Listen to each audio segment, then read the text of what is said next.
TV. Business Access TV. Serious about business. Serious about business.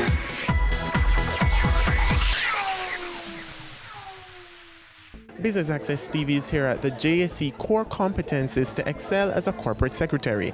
I'm your host, Andrew Laidley. Please stay with us.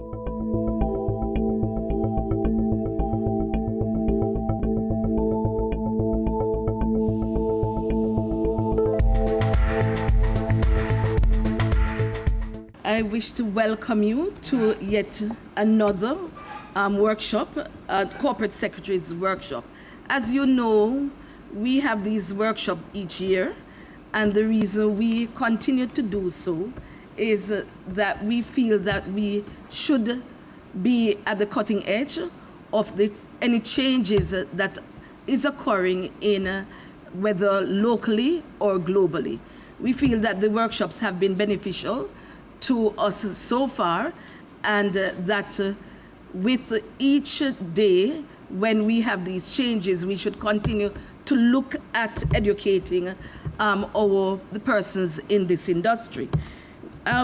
This morning and this workshop is very special, as we will be hosting, it is being hosted in association with the Institute of Chartered Secretaries and Administrators. And as we move towards introducing the Corporate Governance Index, I think today is especially important so that we can see how this can be incorporated into what we do as company secretaries and others within the industry.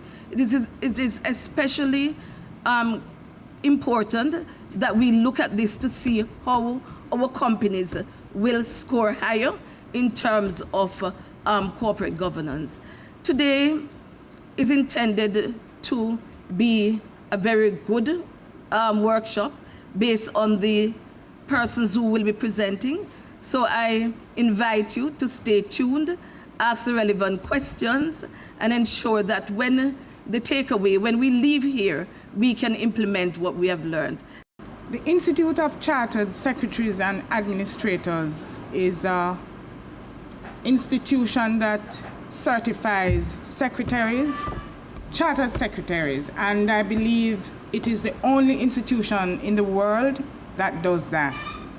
It's incorporated by Royal Charter and has its base in England, London, England. And our dear leader, Simon Osborne, is the CEO of the Institute of Chartered Secretaries. In Jamaica, we have the Association of Chartered Secretaries and Administrators, which is a branch of the Institute of Chartered Secretaries. Today, we are very happy to be hosting this seminar with the Jamaica Stock Exchange, and I hope that what we present today, you might find something to take away from it, because we are going to try to give you something practical that you can use in your everyday life. Governance has to suit each jurisdiction. One size cannot fit all. Even within a peer group of companies engaged in similar activities, similar business, because the dynamic is going to be different, because the business conditions are going to be different, the governance framework will necessarily be different. And as you comply or explain, also within a peer group of companies doing the same, broadly the same activity, you will find that they comply in different ways. And that's the beauty of a code of principles. So what do we mean by governance? The Cadbury definition, the process by which an organization is directed or controlled. The other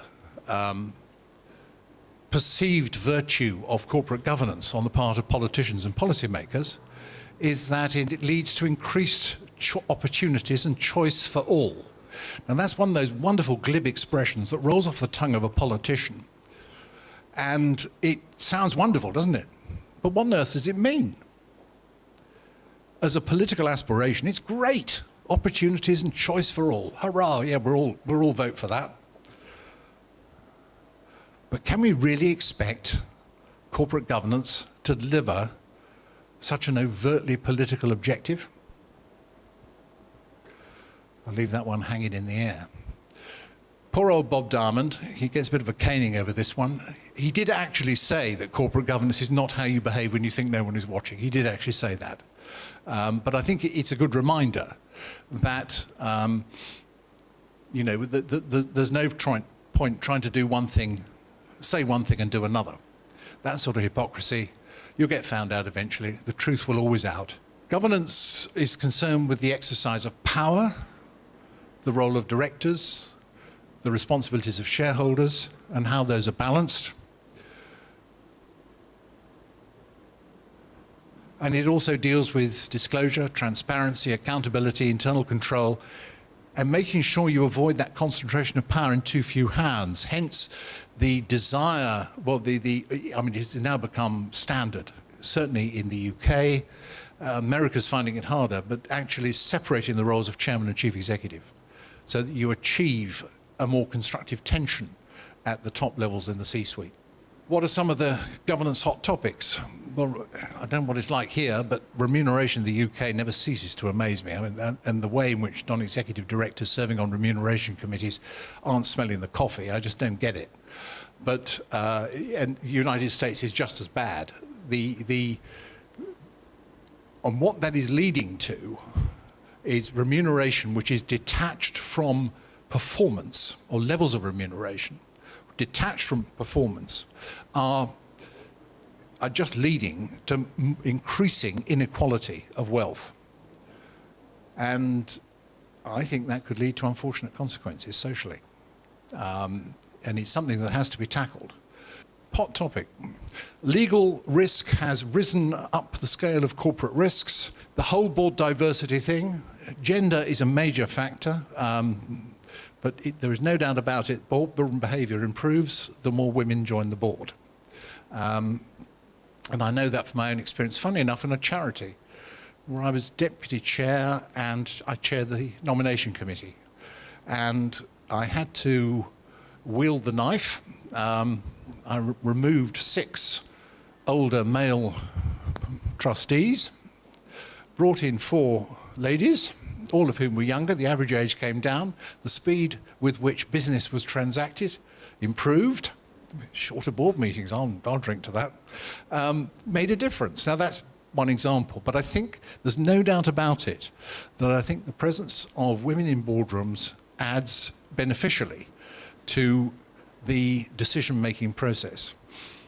You've got the whole responsible capitalism issue, the managing of stakeholders and accountability to wider stakeholders.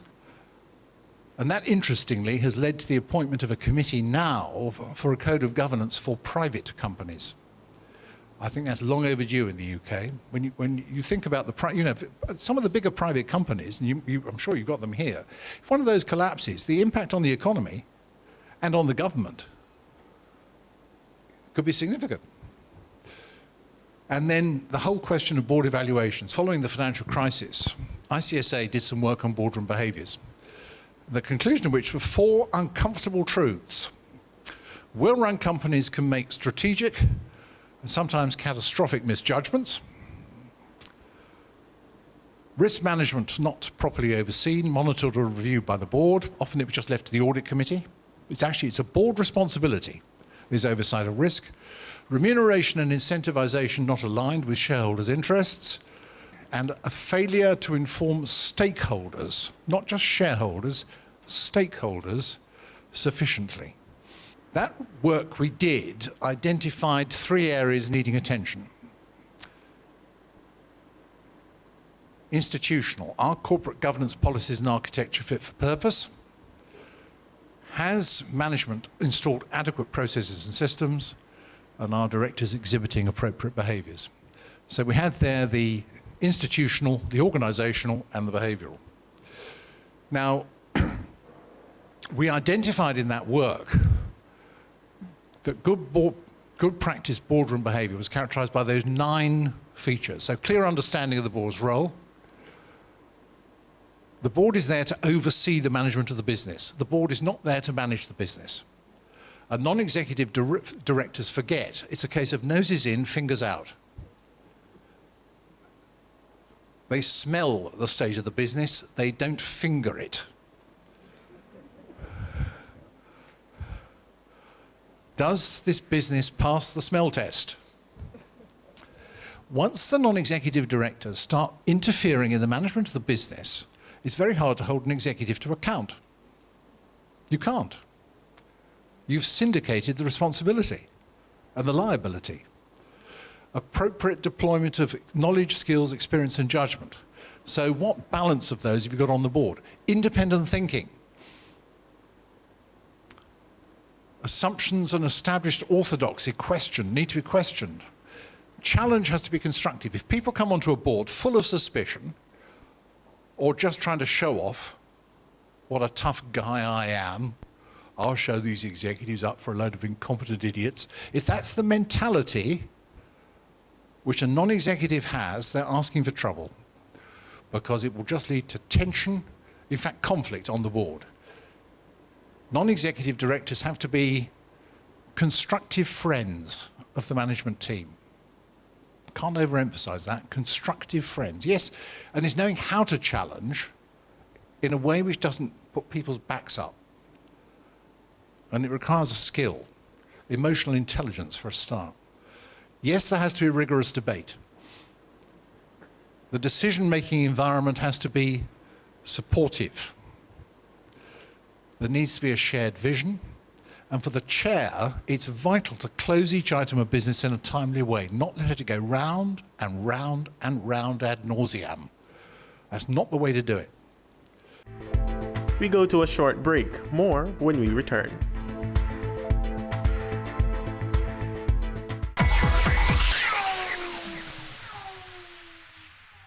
Take the guesswork out of improving your IT infrastructure. The field of IT changes so quickly that it can be hard to plan a strategy while keeping up with technological advancements. Yet, without a strategic roadmap built on data-driven insights, your staff can be overworked, spending excessive time putting out technical fires instead of focusing on strategic tasks that fulfill core business needs. Our IT consulting services are the first step towards transforming your enterprise IT and improving your business efficiency. Our experts have the industry experience and best-in-class tools to methodically assess your entire support operation. We look at your IT support services holistically, identifying improvement areas that will have the greatest impact on employee productivity, service levels, and customer satisfaction. Need help improving your infrastructure uptime? Contact us to discuss a solution that will provide you greater productivity and efficiency. Email info@dodgen.global. Website https://dodgen.global.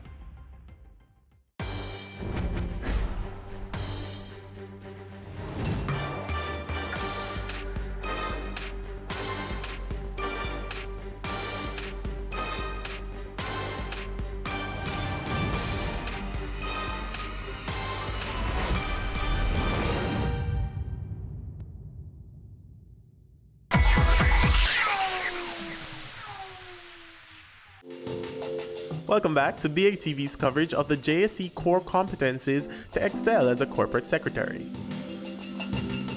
We are now going to have a panel discussion, as you will see, and members of the local chapter will be participating, and Mrs. Henry Pottinger is going to be the moderator, and they're going to be talking about things that happen in a very practical way. How rewarding is your job as a company secretary? Any tips that you can give to budding company secretaries, people who are waiting in the wings to take over your jobs? For me, I enjoy my job. I will not work anywhere else until I retire than with KPMG. As to rewarding, yes, it is rewarding in many respects. I like to see that the people who I work with, they are enabled, they are eloquent, they can answer questions from shareholders, they deal with matters like that with alacrity, and they're very responsive. It's not glamorous in the sense that if the reward you're looking for is your name in lights, it's clearly the wrong profession for you. So I'm glad that Liz actually said the word enable, because you are an enabler. You're a facilitator.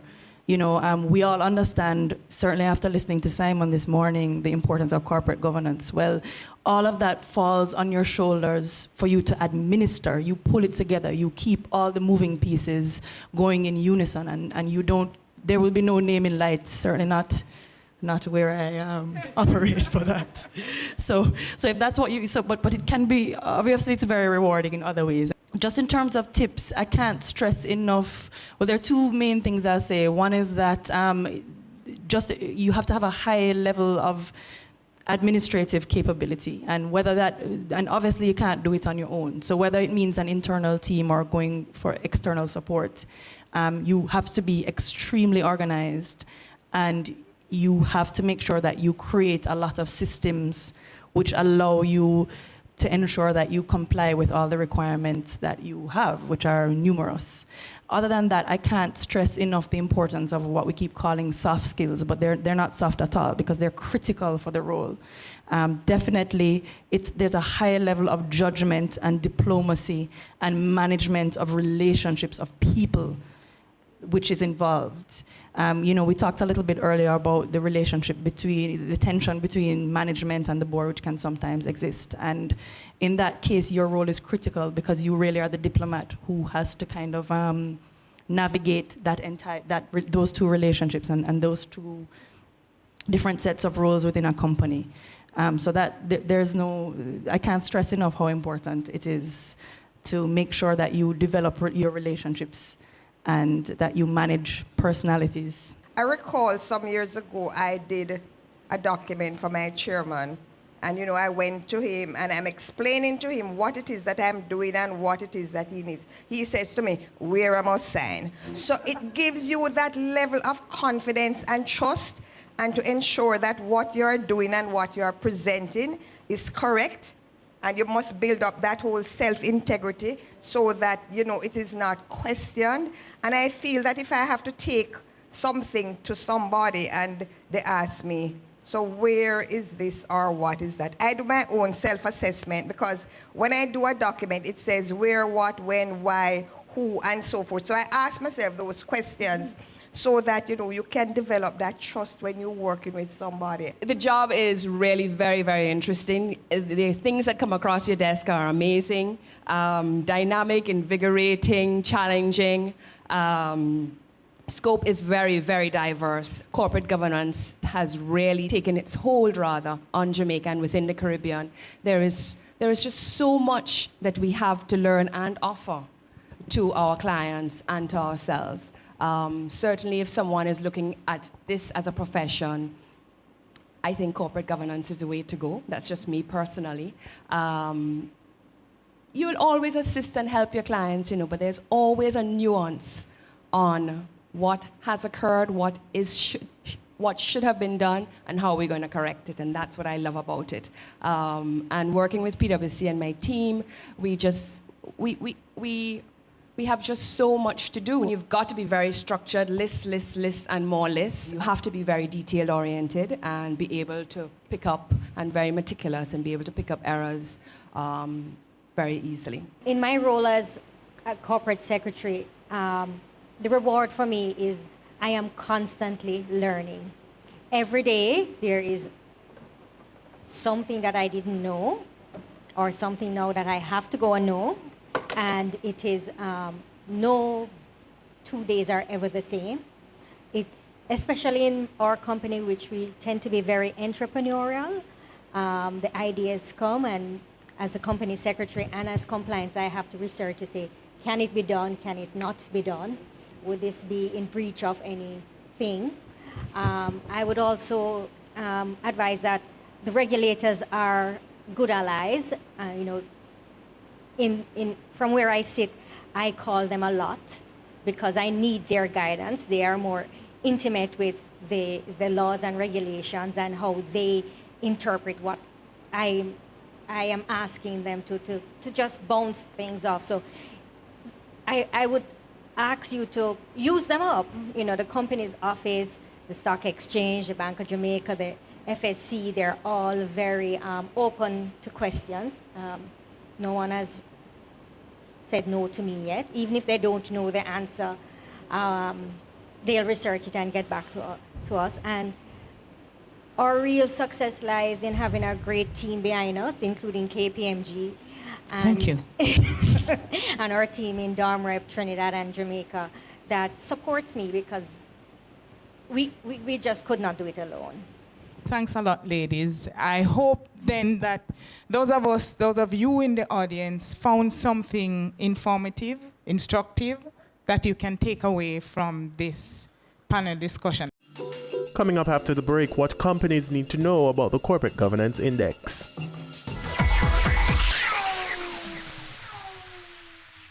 Your business matters.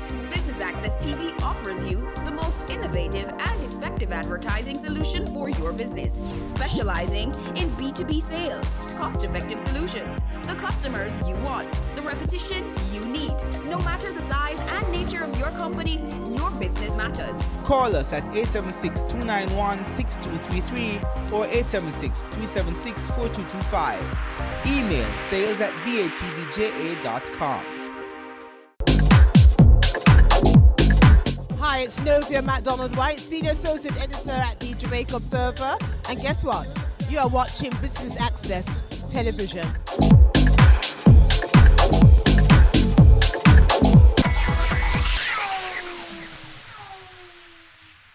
Welcome back to BATV's coverage of the JSE core competencies to excel as a corporate secretary.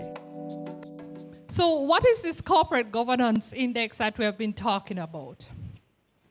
And it really is a tool that has been developed to measure how all entities that are listed, at least surely for us listed on the stock exchange, how it conforms to various established corporate governance principles. Now, typically, the index has a numerical value, right, where the extremes of the values are overall good and poor. And also, it assists in improving the transparency and ultimately FDI for countries.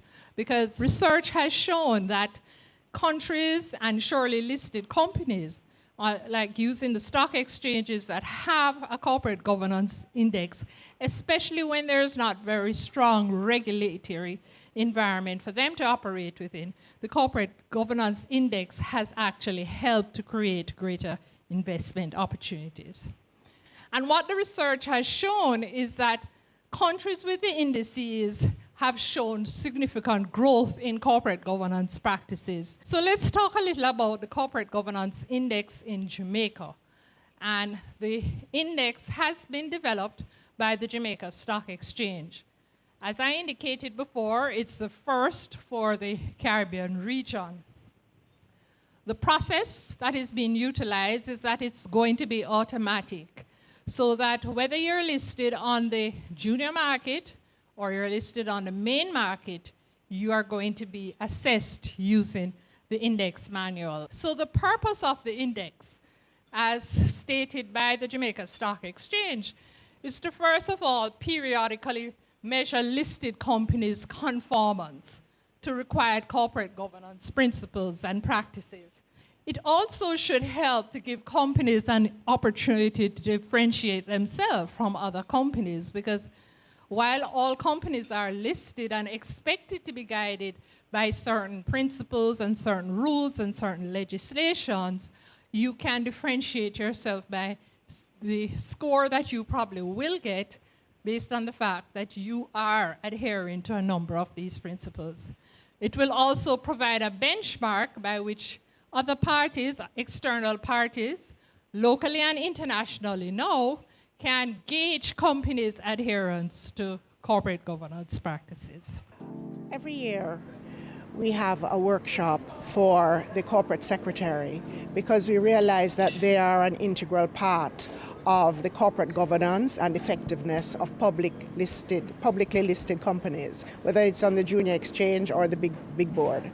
And we were fortunate in that the head of the Institute of Chartered Secretaries and Administrators of the UK was coming on a visit to Jamaica to meet with the Jamaica Stock Exchange, because we are in the process of representing them in providing training and continuing development for corporate secretaries, persons who want to be corporate secretaries, and as a matter of fact, there is an upcoming fast track that's going to be available for attorneys and chartered accountants who invariably are performing the duties of the chartered secretary, and what it will allow them to do is to have the formal chartered secretary designation. So we felt that this was very important to continue to lift the profile of the chartered secretary and their role in listed companies.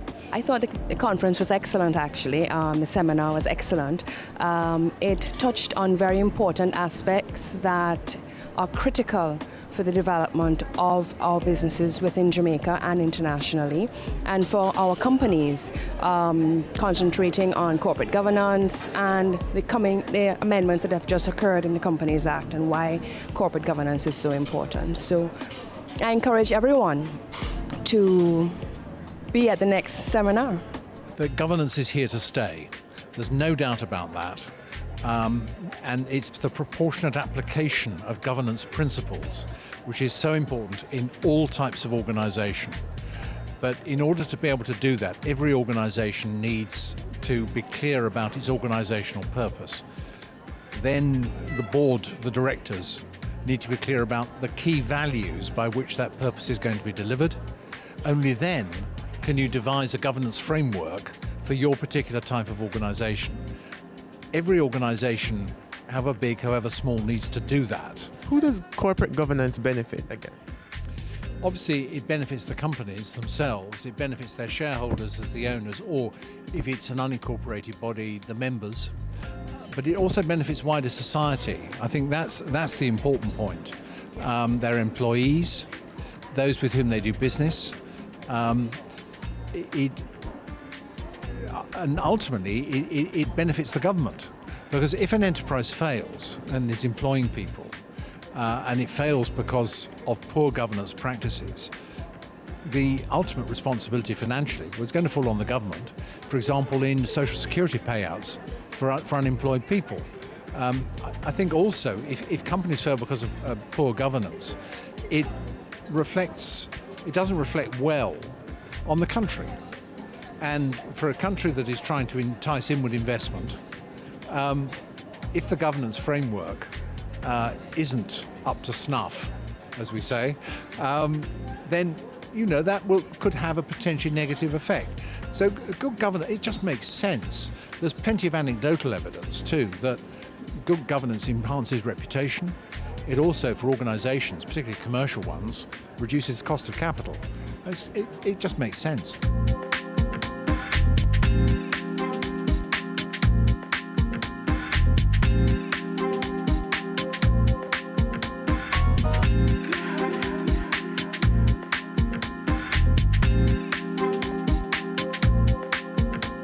That's it from us here at the JSC Core Competencies to Excel as a Corporate Secretary. I've been your host, Andrew Laidley, and thanks for tuning in to Business Access TV. Serious about business.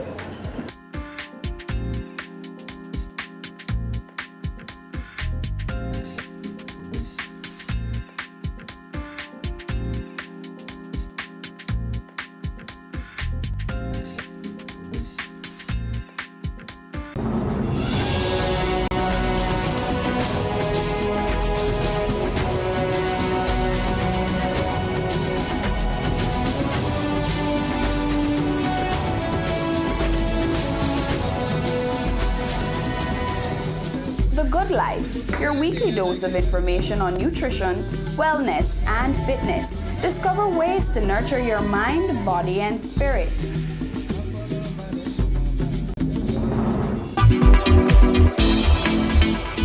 My name is Herbert Chung, Executive Chairman, Co-Founder, Honeybun 1982 Limited. You're watching Business Access TV, serious about business.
started out selling out of the trunk of my car. If everybody think the same way, everybody going in the same line. Being an entrepreneur takes everything that you've got. Weekends? What's weekends? We work on a weekend. There are real opportunities everywhere you look. But you have to have the passion. If I do my part well, then everything is okay. We believed in ourselves and our families believed in us. Being convinced of this great opportunity, why we are all here doing what we're doing now.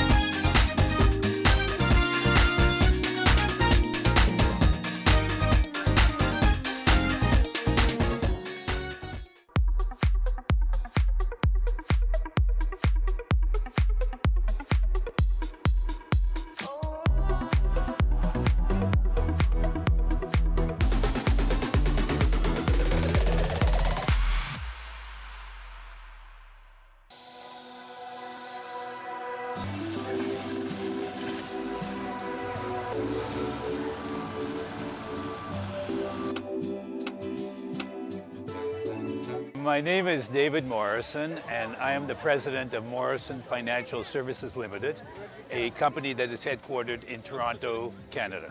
We're a commercial finance company. We started in 1987, so we've been in business 31 years. We provide financing to small businesses of a variety of types. We do export financing. We provide mortgage financing for builders and developers to help them build out their projects, such as this one today.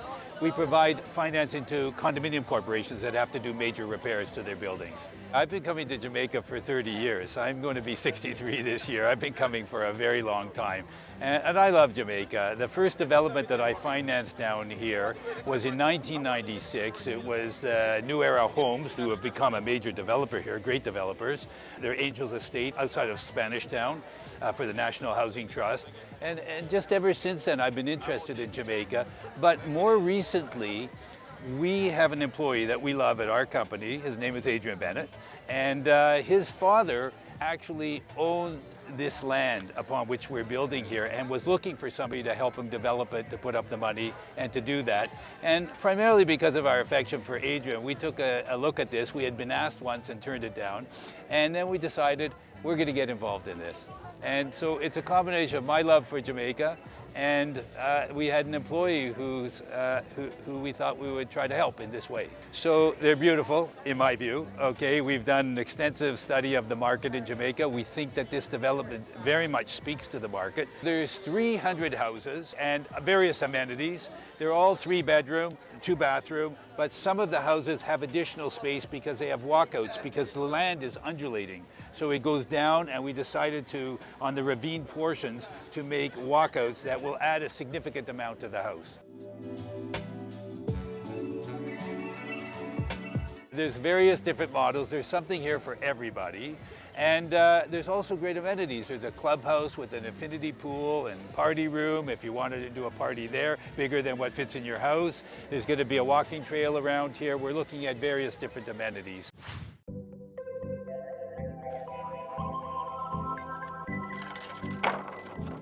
So far, every dollar that's gone into this site has come from my company. It's a substantial amount of money. We have invested approximately $15 million US, and it's going out more every day.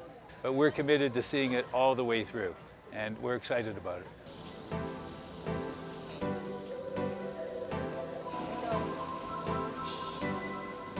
We've had several Jamaican banks inquire with us about possibly providing some of the construction financing, and there's many that want to provide financing for the purchasers. So they're represented here today, and they will be represented in all of our promotional literature. A lot of the homes are being marketed to diaspora. We're trying to get Jamaicans abroad to invest in Jamaica and to care about Jamaica, as they do, but to express that care by owning a home here.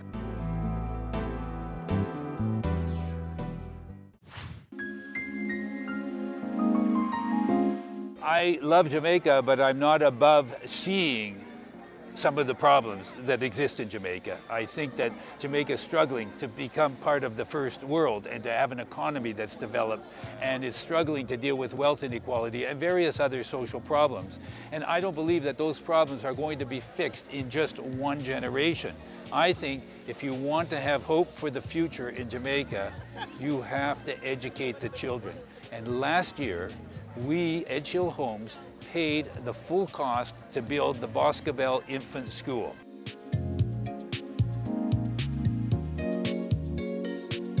What we've done as well is we have built into the bylaws of this community association a mandatory requirement that every homeowner contribute a small amount every year to a fund managed by Food for the Poor Jamaica that will be used to support that school to make sure that they have the best computers, the best supplies, the best equipment, all the maintenance, the best teachers, and that those children grow up with a great education.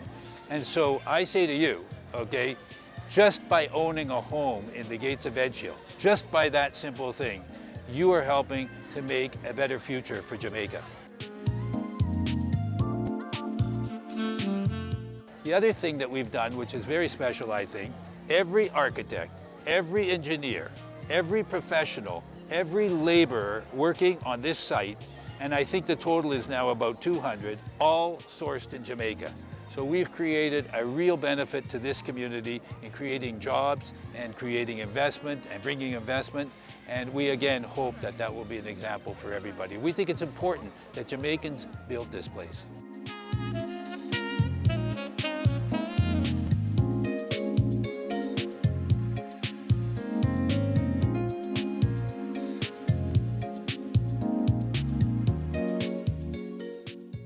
Your business matters.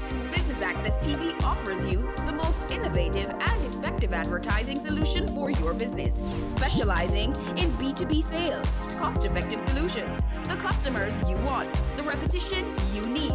No matter the size and nature of your company, your business matters. Call us at 876-291-6233 or 876-376-4225. Email sales@batvja.com.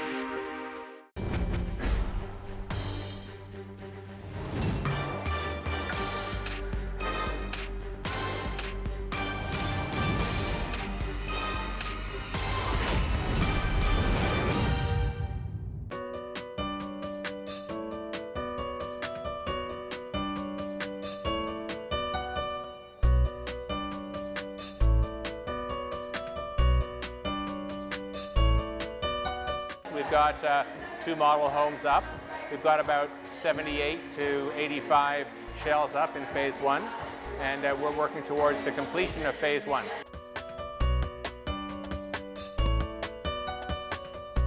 The home construction is very good. It's slab on grade on marl pads, and we've got aluminum forms that we source from Colombia. So it's all formed concrete construction, which is superior to a block and steel solution. As far as the craftsmen on site, it's entirely Jamaican as far as the labor and the management is concerned. And we've got housing across the street for, I think, 150 people. So we can have them close to the site, and we have access to a good skilled labor pool here in Jamaica. So we're really happy to be able to use local labor.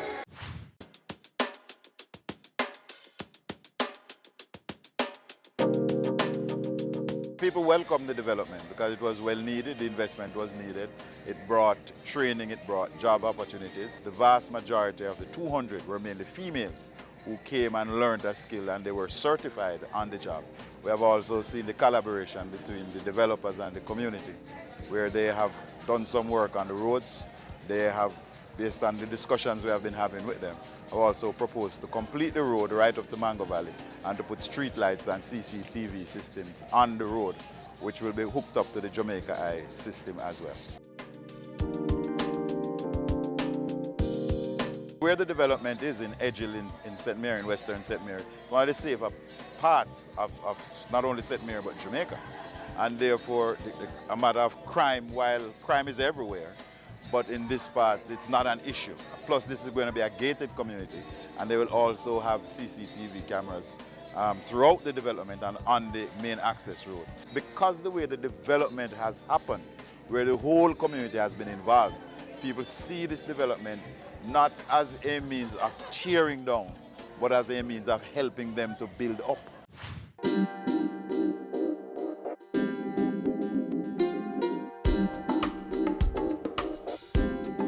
We are now sitting in our largest floor plan, which is the Elizabeth. It is 1,904 square feet. It's a 3-bedroom, 2-bath with a study that can either double as a study or a separate dining area. This is the larger of our 2 floor plans that you would have available to you. The smaller of the 2 would be the Diana. The Diana is 1,658 in square feet, and it is also a 3-bedroom, 2-bath that is available.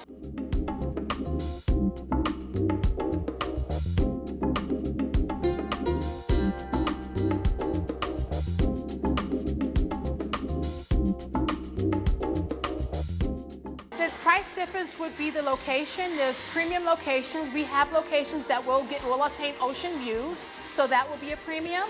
We have beautiful cul-de-sacs, which enhances your privacy of your home. And then we have oversized lots as well. Some people want more land, and they will be a great candidate to have an oversized lot.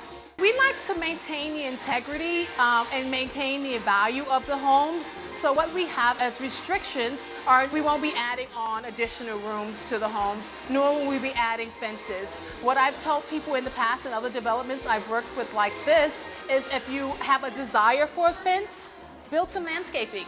Create your fence with landscaping. It'll give you the green space as well, the nice, beautiful, lush landscaping, as well as the privacy factor that you may be looking for. We have amazing amenities here. We have a 2-story clubhouse that will have an infinity pool that will also overlook and see the ocean. And then we also have a multi-purpose court, which is a tennis court and basketball court combo. There will be 2 fitness centers, an indoor fitness center as well as an outdoor gym. So we're looking at creating in this 63 acres of community an overall lifestyle. So when that gate opens and you come into the gates of Edge Hill, we want the world to feel, you want to feel like, I'm home and I don't have to go back out there. I can go jogging. There's a jogging trail, a walking trail. So you really have an overall lifestyle here at this property. And we're looking forward to, to watching people enjoy their new home.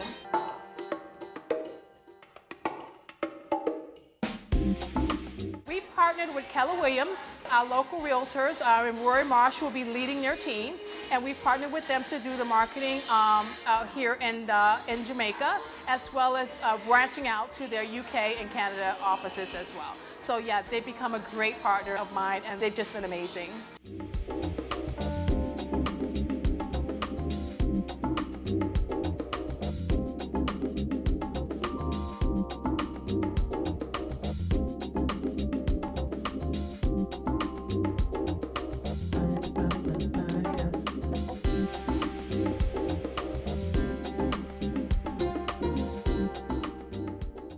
Your business matters.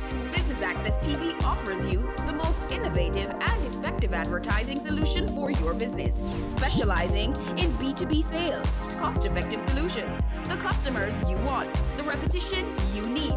No matter the size and nature of your company, your business matters. Call us at 876-291-6233 or 876-376-4225. Email sales@batvja.com. I started out selling out of the trunk of my car. If everybody think the same way, everybody going in the same line. Being an entrepreneur takes everything that you've got. Weekends? What's weekends? We work on a weekend. There are real opportunities everywhere you look. But you have to have the passion. If I do my part well, then everything is okay. We believed in ourselves and our families believed in us. Being convinced of this great opportunity, why we are all here doing what we're doing now. Takes you behind the scenes of Jamaica's exploding creative industries to give you an insider's look at how creatives get the job done. I'm really picky about how we treat our customers. As creative people, we went a little bit over the top. Each week, we interview innovators leading the charge in their industry. The chaos of creativity meets the stricture of structure on Business Access TV's Cameo.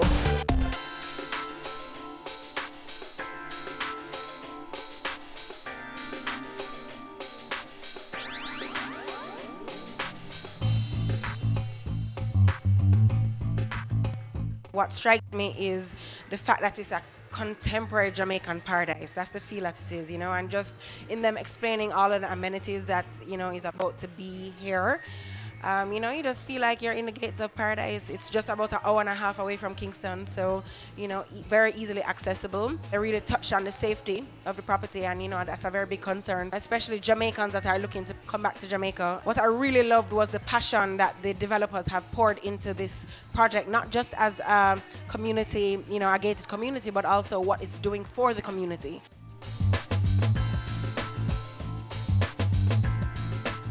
I think the price is value for money. I like the setup.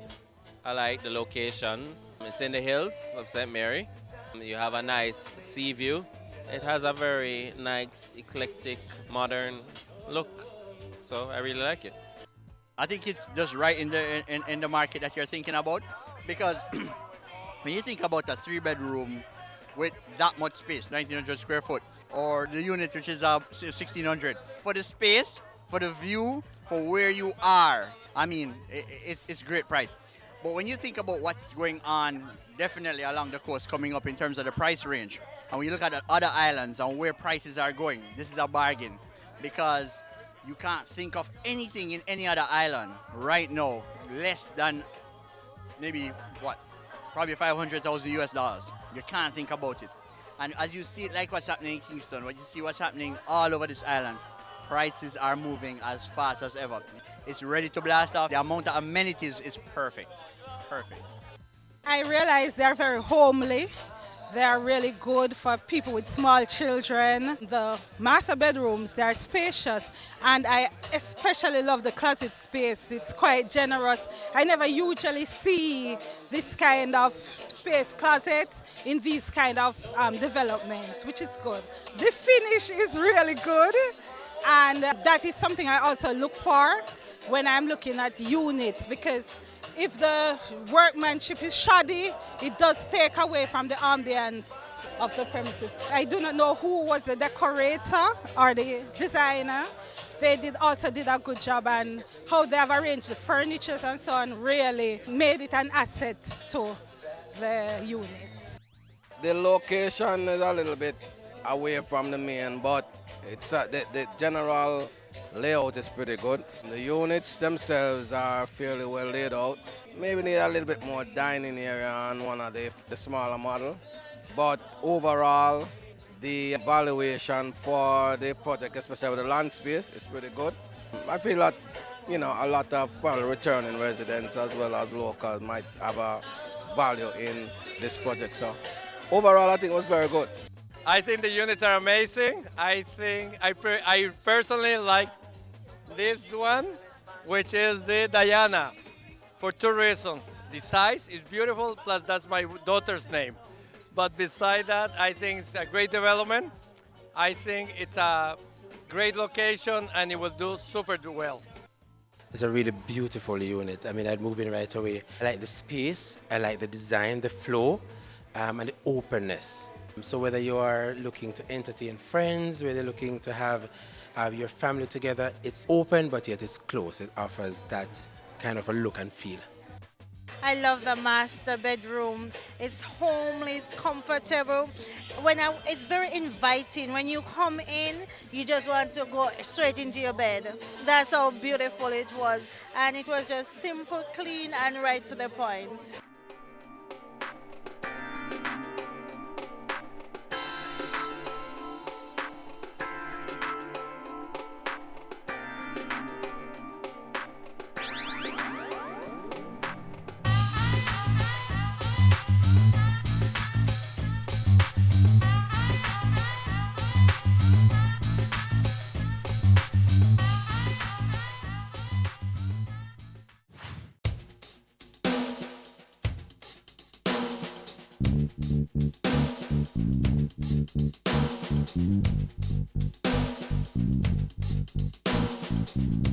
This is such an exciting opportunity for us at Keller Williams Jamaica. A lot of people do not know this, but Gates of Edge Hill is the largest development that has taken place in the parish of St. Mary ever.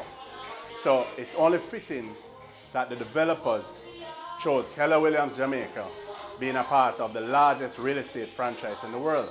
We're in 26 countries, and so we have buyers coming. We have 170,000 agents spread across the globe. So in Jamaica, we have 60 agents in Jamaica, all fired up and ready to sell this development.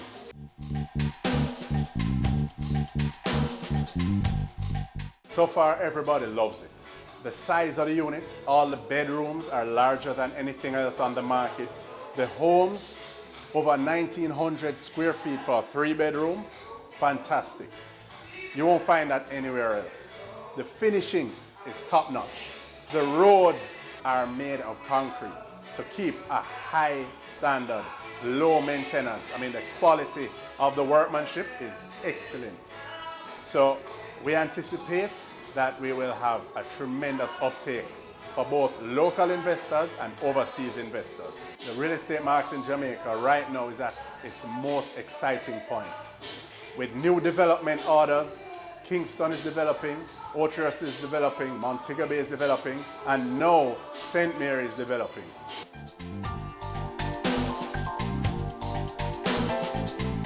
No one knew that Jamaica would be doing so well in the real estate market right now, but everybody has an interest in Jamaica right now. Our close proximity to the United States makes it a stone throw away. All the airlifts coming through our airports, the private jets coming into the airport just down the road. We're currently in one of the best periods for real estate. So I'm very excited about the opportune time for this development to hit the market. This is a blessing for Jamaica, a development like this. We can't compare it with anything else on the market. The clubhouse has a beautiful sea view. So sea views, spacious homes, a 24-hour gated community, located within 25 minutes from Dundrew Falls, located 5 minutes from an international airport is fantastic.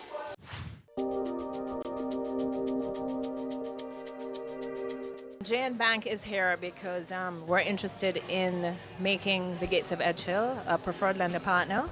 Jamaica National has a developer program whereby we assist local developers in marketing their projects to the local market and of course Jamaicans overseas. The Jamaican diaspora is a very large community outside of Jamaica and they want to own a piece of the rock, so we want them to come home. And Jamaica National's developer program covers multiple projects, but the Gates of Edge Hill, which is a new and upcoming project, is one that the society is very interested in participating in because it's gorgeous.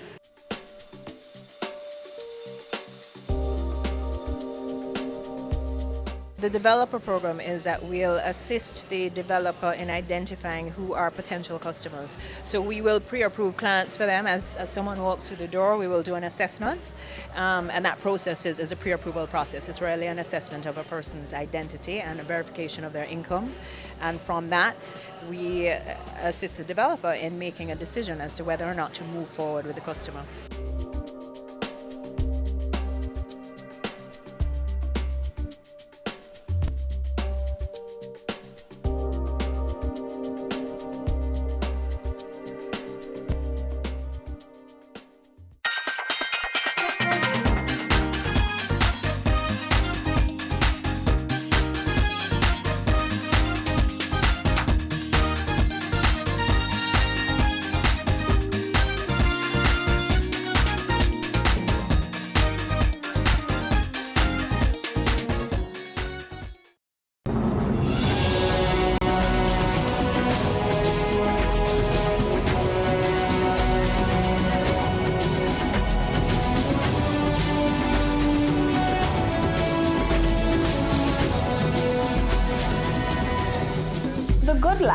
Your weekly dose of information on nutrition, wellness, and fitness. Discover ways to nurture your mind, body, and spirit.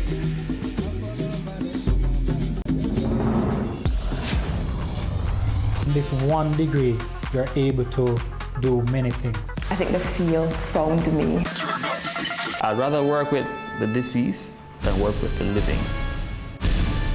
Let us open your mind to careers you've never considered. Miniature model maker. Game technician. Animator. Youth empowerment. Career moves. Anywhere money is, that's where I am.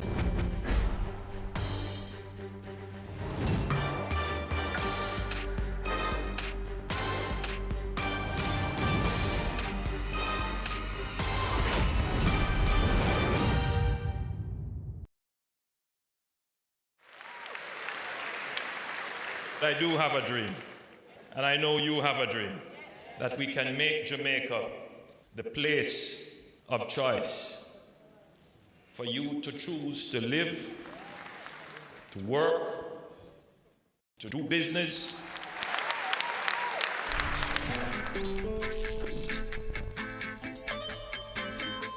We are going for the Jamaica we want.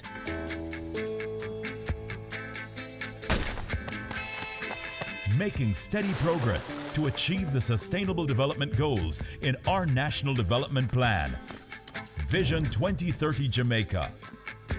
We have teamed up with valued partners, working through strong institutions to reduce inequalities in our society.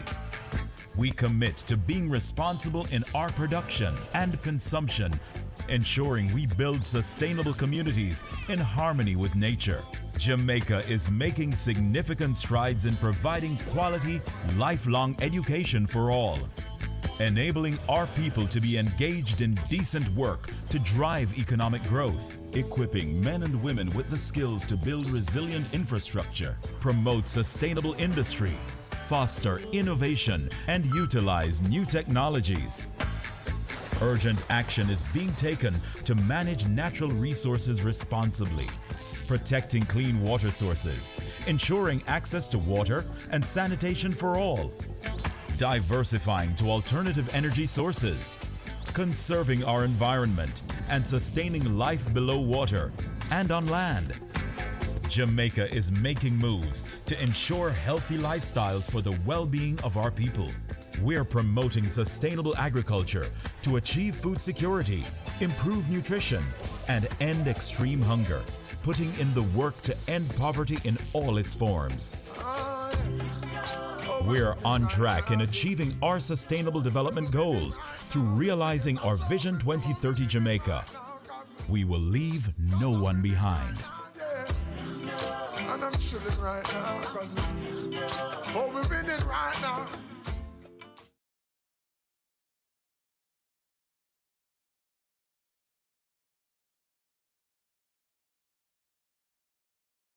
Your business matters. Business Access TV offers you the most innovative and effective advertising solution for your business, specializing in B2B sales, cost-effective solutions, the customers you want, the repetition you need. No matter the size and nature of your company, your business matters. Call us at 876-291-6233 or 876-376-4225. Email sales@batvja.com.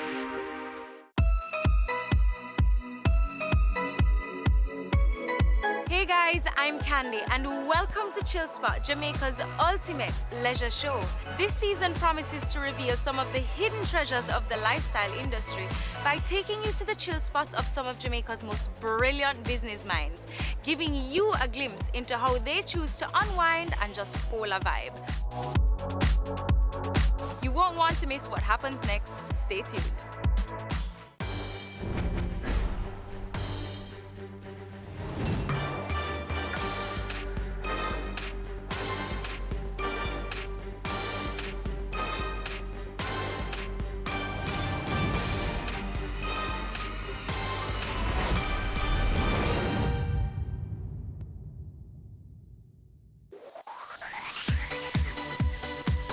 You're watching Business Access TV. Business Access TV. Business Access. Business Access TV. Serious. Serious. Serious about business.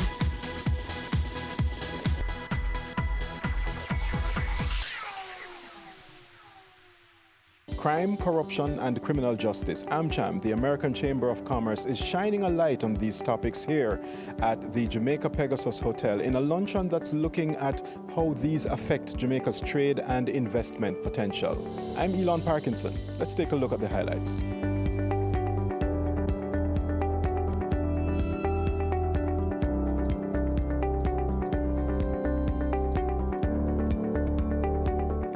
One of the things that I realize is that having these forums, it provides us with an opportunity to learn, to grow, and to improve.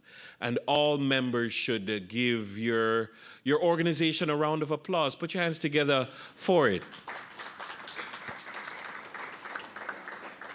For weeks, I was talking about business unusual. For weeks, that was the last one on the economy that you guys had. And I was in cocktail conversation sounding smarter than I am just by virtue of having been in the room. I'd like to thank everyone for coming out today. I'm going to apologize for the National Security Minister, Dr. Horace Chang. He did intend to be here, but he was called at the last minute to Parliament. I believe he has a parliamentary committee that he must be at, so they've summoned him. The numbers are important in these committees to make quorum and to participate in discussions at Gordon House, so he won't be with us today. The DPP, the Director of Public Prosecutions, Paula Llewellyn, is here. Thank you very much for being here with us today, as is Dirk Harrison, the acting head of the Corruption Prosecution Division at the Integrity Commission. Always glad to have Professor Anthony Clayton, a respected criminologist, here with us today. Jason Fraser is the country rep of the USAID. Thank you very much, and looking forward to hearing their presentations later today. At this time, I'm going to invite Alison Peart, the president of AmCham of Jamaica, to give the official welcome. Good afternoon, everybody. You know, we look so officious and so quiet.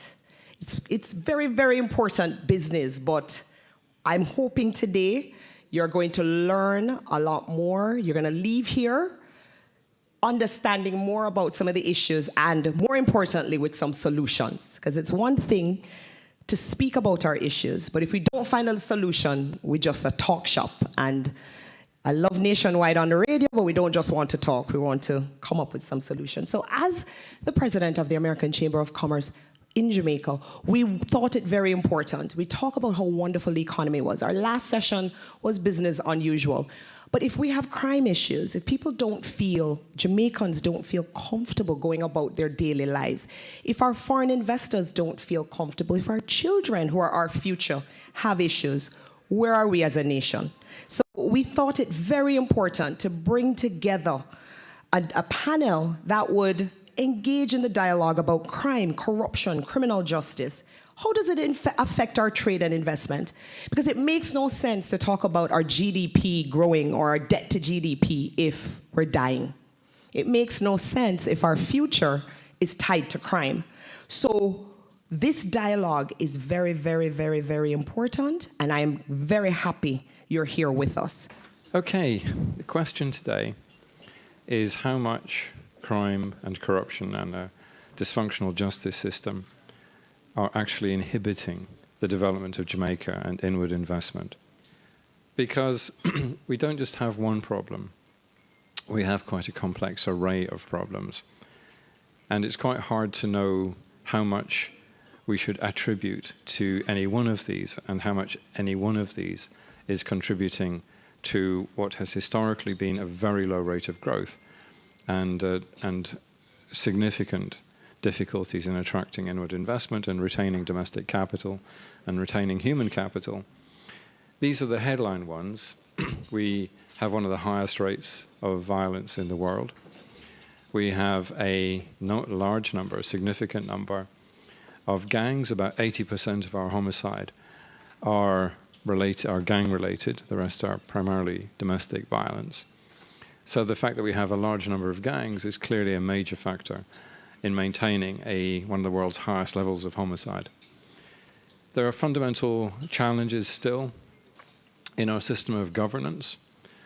As I'll be going on to say in a few minutes, we have people in public life who help to create this problem with gangs and high levels of violence, and that link has never been yet severed, and that is still a challenge that we have yet to face. What, of course, that does is it undermines the moral authority of government. If you have a situation where all the bad guys are out there and everybody in government is honest and competent, it's not really very difficult to deal with the problems of crime. The problem is when the boundaries between the two are blurred, and when you have criminals who are getting high-level political protection. At that point, it's much, much harder to deal with the issues. Of course, what that feeds is a culture of cynicism, low trust, and that has a great deal to do with sustaining a high level of violence. In any country where you see that people do not trust the police and do not trust the justice system, they're much more likely to have recourse to violence to solve their issues and disputes. So it's partly reflecting the fact that we've still got deep weaknesses in our system of governance. But let's put this in a little context. There's only one demographic for whom violence is the leading cause of premature morbidity, which is young males, late teens, early 20s. For every other demographic, it's actually cheeseburgers that are more likely to kill you. We've got issues with, like every other country, with steeply rising rates of non-communicable diseases. And we can't also forget the fact that we have perennial challenges with energy security, increasingly with water security, which is related, because years ago we made the decision that everybody must be on a piped water supply, which means that we're now committed to a program of pumping water up hillsides, which means that if our energy system goes down, our water system goes down too. In hindsight, perhaps that wasn't a very good decision. So we've got issues with energy, water security, and more generally food and access to resources. We live in a seismically active part of the world. We live in the hurricane belt. There's challenges with emerging exotic diseases, and of course we've got a background issue really serious now, as people have started to realize with climate change. You may have heard that this summer is the hottest ever recorded in Jamaica's history. And in fact, there's now real grounds for concern that we've gone past an irrevocable point, and that we will not ever revert back to the low temperatures of the past. So this is something that we may now have to make a permanent adjustment to.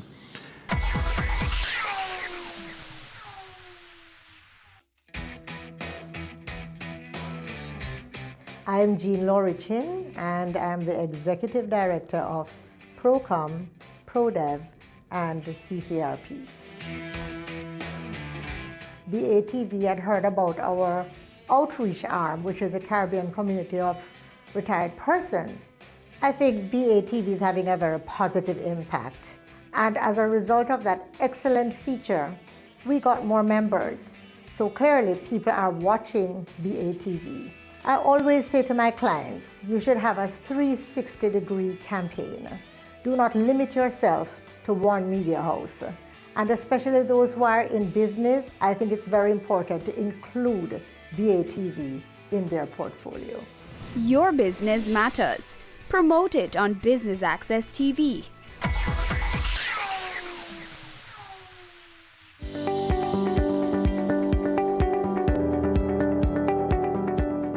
One of our highest priorities of the U.S. government in Jamaica is to work with our counterparts to interdict Jamaican and Caribbean-based transnational criminal activity,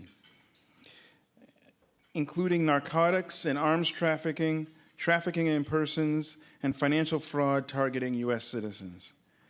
The U.S. government has also invested heavily in supporting anti-corruption initiatives with the civil society and Jamaican government, as well as supported improvements in the justice system. In total, the U.S. government invests about $12 million in security-related programming annually, which does not include all the various partnerships and collaborations that our various U.S. government agencies have with their counterparts. In fact, USA Jamaica just advertised a broad agency announcement to co-design our flagship community violence prevention activity with key stakeholders such as the government, academia, and private sector.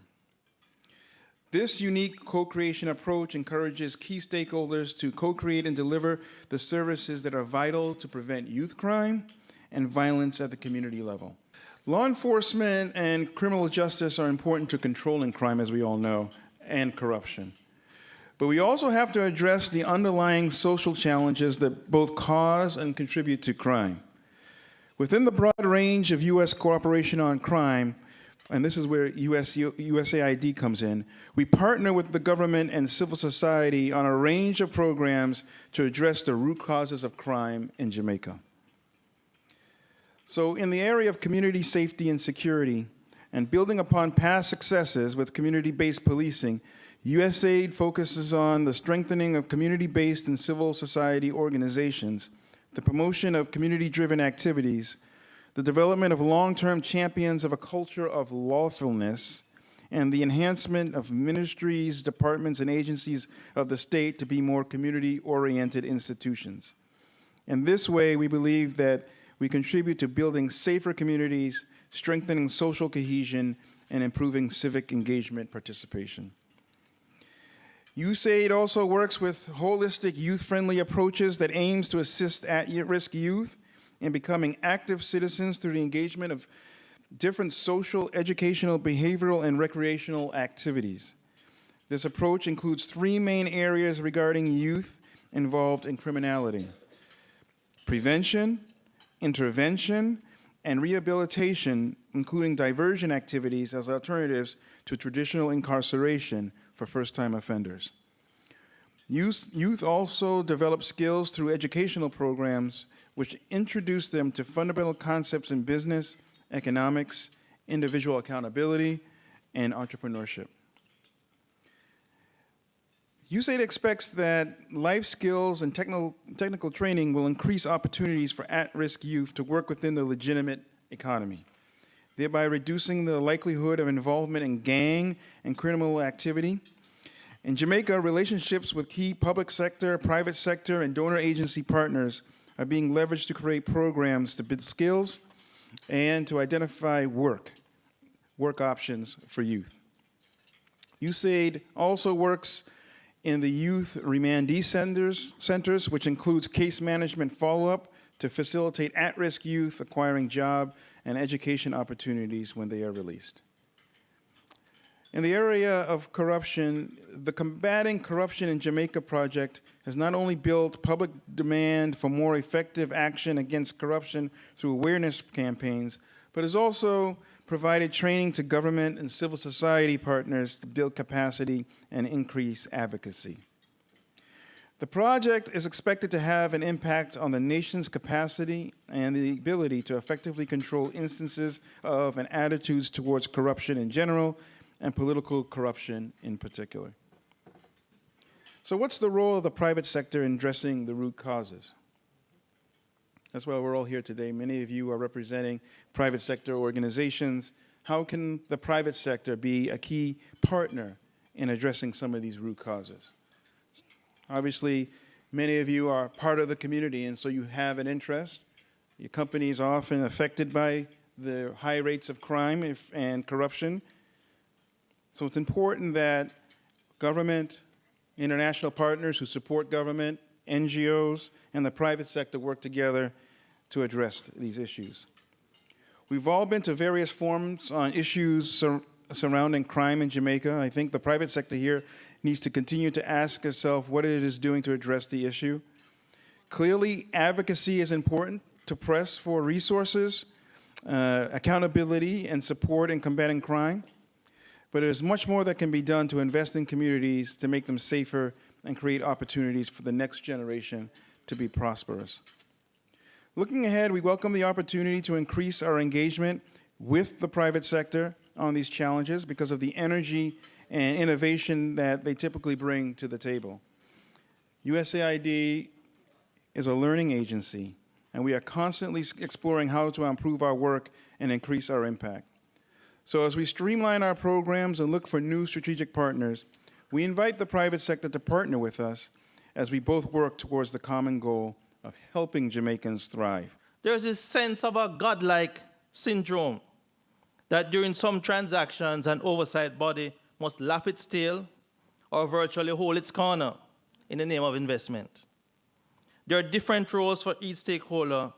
Each must stay in their lane and accept criticism when constructively made.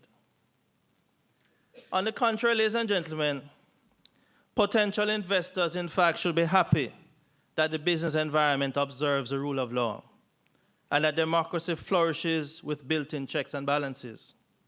If I were an investor about to enter Jamaica, it's incumbent on me and my handlers to look out for red flags and indicators of the environment.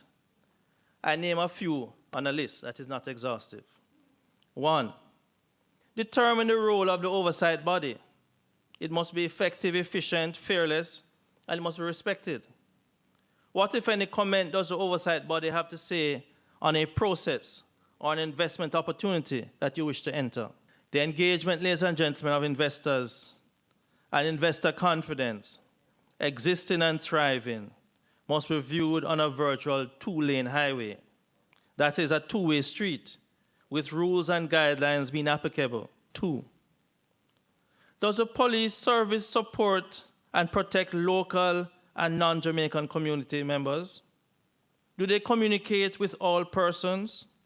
Are they accessible at all times? Maintain a presence that the visitor or citizen believes and recognizes that if they do wrong, they'll be detected. But lines of communication must always be in place. For too long in this blessed country, the notion exists that unless someone knows you and you not knowing them, nothing will happen. That needs to end.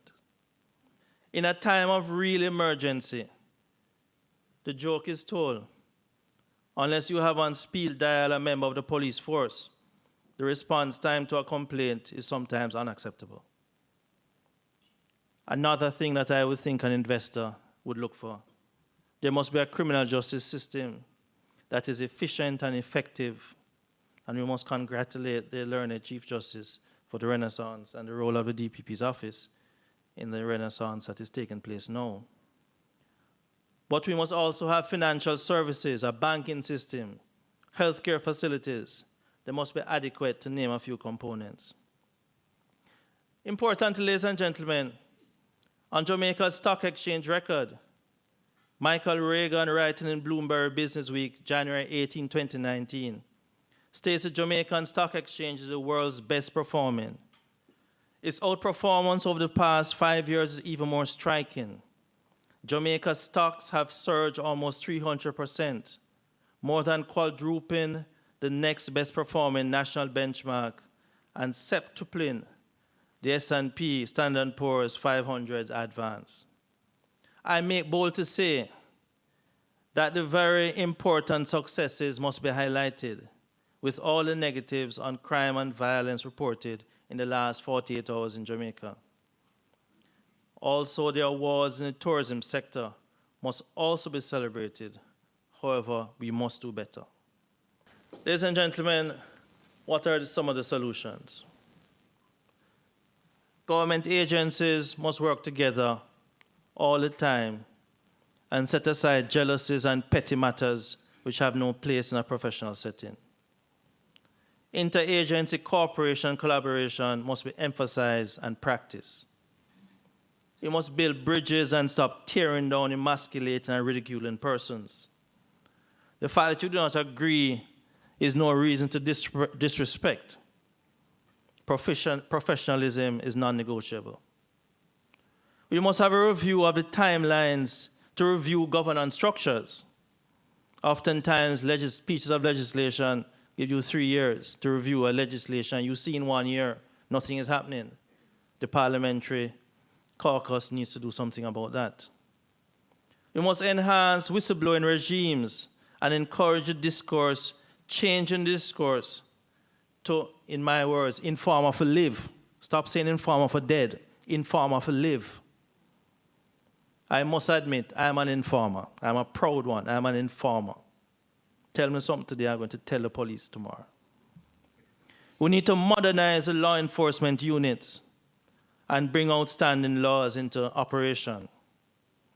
We need public education to sensitize the world that the perception of corruption or actual is not a reflection of the overwhelming majority of law-abiding Jamaicans. We need to ensure that the police and our oversight bodies work to regain public trust. The police must maintain presence, not just in hotspots, but also generally. It will help to rebuild issues of insecurity. I pause here as I listen to Professor Clayton. In the last month, I visited Cayman. The police carry no guns. A year before, I went to Turks and Caicos. The police had no guns. I visited Grenada a few times. The police had no guns. They have their problems, but I felt safe. I am walking in this, my beloved country, and we're turning and looking behind us every minute. But our Caribbean neighbors, and Professor Clayton showed us the figures, I feel safe. We need to look at that. Ladies and gentlemen, as I close, I reiterate that the government of Jamaica, the ministries, the departments, the statutory bodies, to name a few, must work united to create that package, that which is seen by the outside world, with all the various components and elements that they look at, and which they consider, and which will have the effect to harness growth and encourage investor confidence. But most importantly, we must leave our partners with the belief that integrity is non-negotiable. Honesty is paramount, not by word of mouth, but by our actions. And despite our problems, crime and corruption, that they can and humbly should consider investing in our country to bring about change for good. Acknowledging that the improvement of the basic standards of life may have the effect of changing behavior, but I readily admit we can't legislate for good behavior.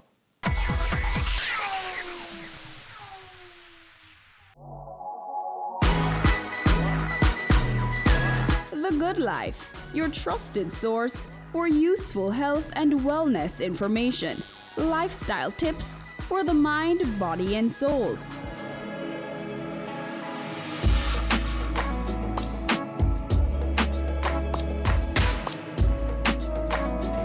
Tune in Tuesdays at 8:30 p.m. on Business Access TV.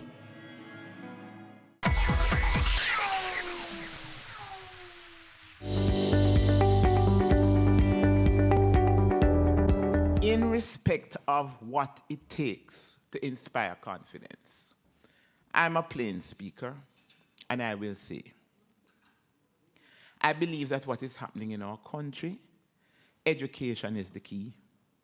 I believe that a lot of our children, some of those who come from environments where they are victims of poor and dysfunctional parenting, we need to reintroduce civics in all its forms back within the schools from the time of the basic school, because there are a lot of our children.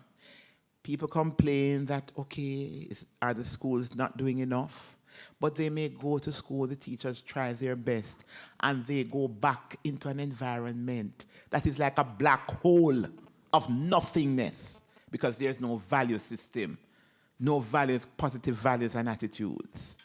And yet if you take that child and you put that child in another environment, you have intervention, positive intervention, you would be surprised to see the beautiful diamond coming from the rough. So I'm really a big believer in education. Now, another pet peeve of mine is that, and I prosecute police officers, I do not subscribe to the throwing the baby with the bathwater approach. Everybody knows their functions best. But I am not a public official who believes, unless it is necessary in the interests of justice, to make gratuitous comments in terms of seeking to tear down my colleagues anywhere. And I am not into using speculation to put out there to join the call for crucify him, crucify her in the public domain, where you have the court of public opinion demanding, just like the little old ladies who were knitting at the time in the Tale of Two Cities and saying for the noblemen, chop off their heads. I am not into that. At the Director of Public Prosecution's Office, we deal with two things: the law and evidence. Personal emotion, personalities, we are not into it. So even if the court of public opinion or any other opinion would like to see the guillotined head of an individual on a platter, if there is no evidence to prosecute, to mount a viable prosecution, then as a matter of law, we have to say so.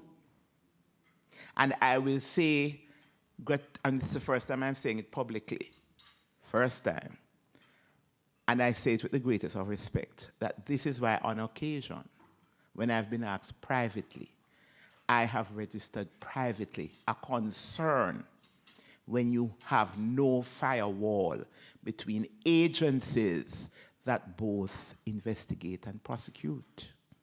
Because if you are not careful, you run away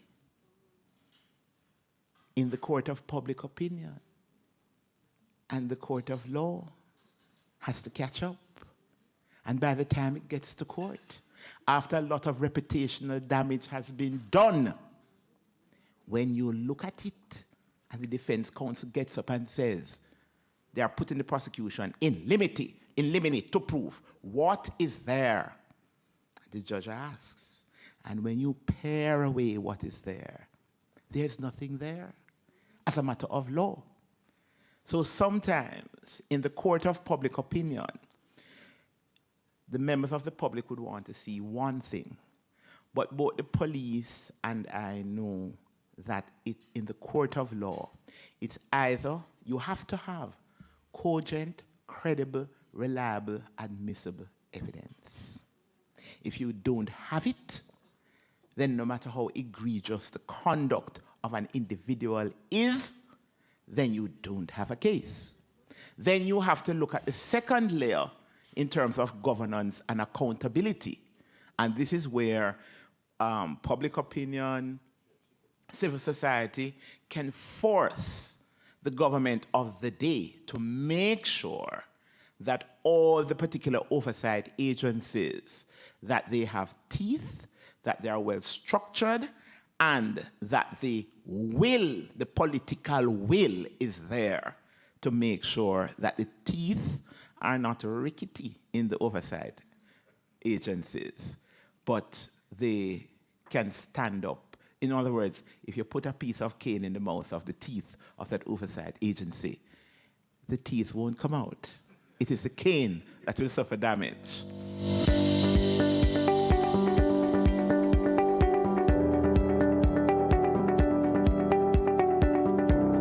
Riveting perspectives and indeed sobering statistics coming from the AmCham empaneled team here at the Jamaica Pegasus Hotel. You're watching Business Access TV, serious about business.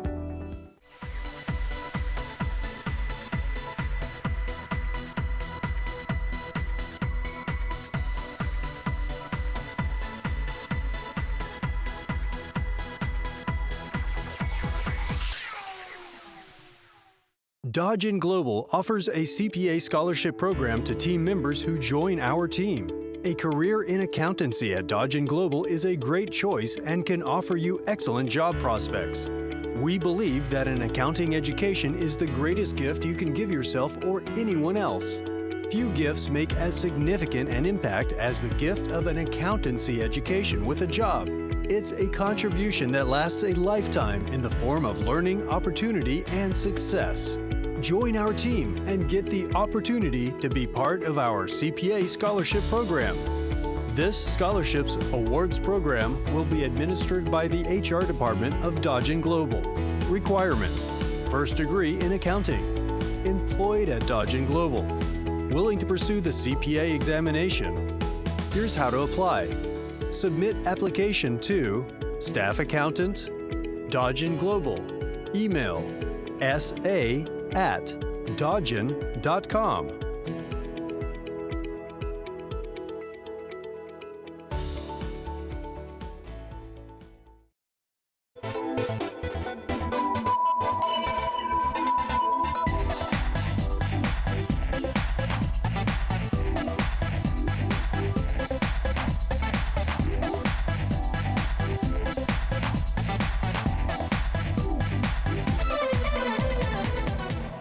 My name is Henry Lowe. I'm the executive chairman of the Eden Gardens group of companies.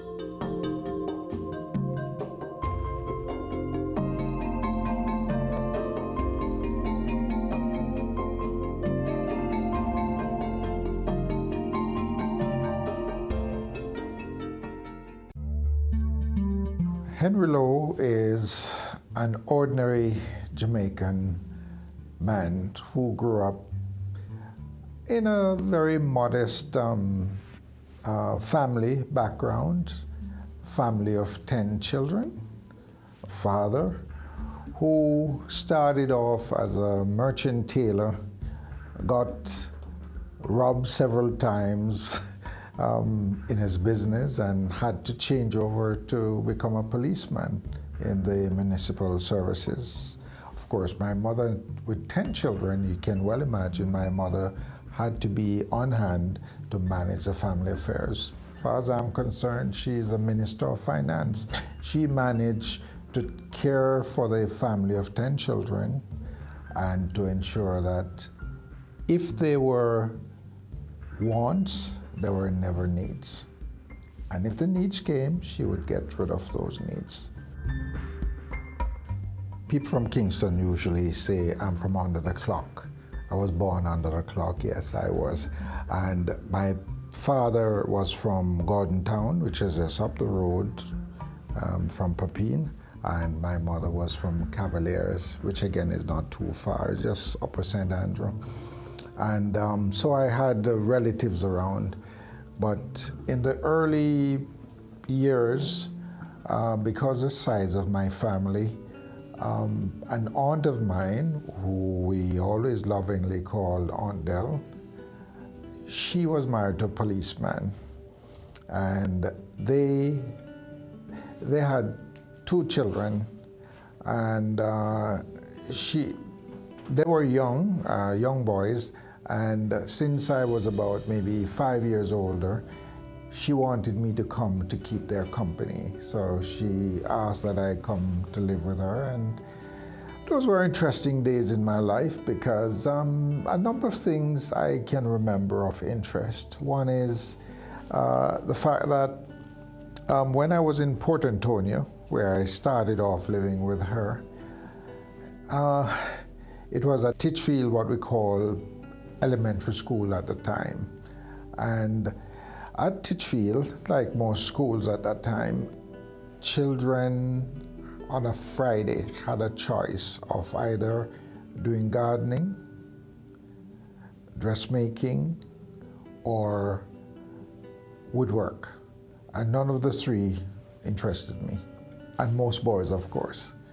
So we all decided that the best thing to do on a Friday afternoon when that came up was to, use the word skull school. Many people don't even know that word, but we would take off, and so we did. And there's a wharf by the old Titchfield Hotel, which was the hotel in Jamaica in those days, way back in the 50s.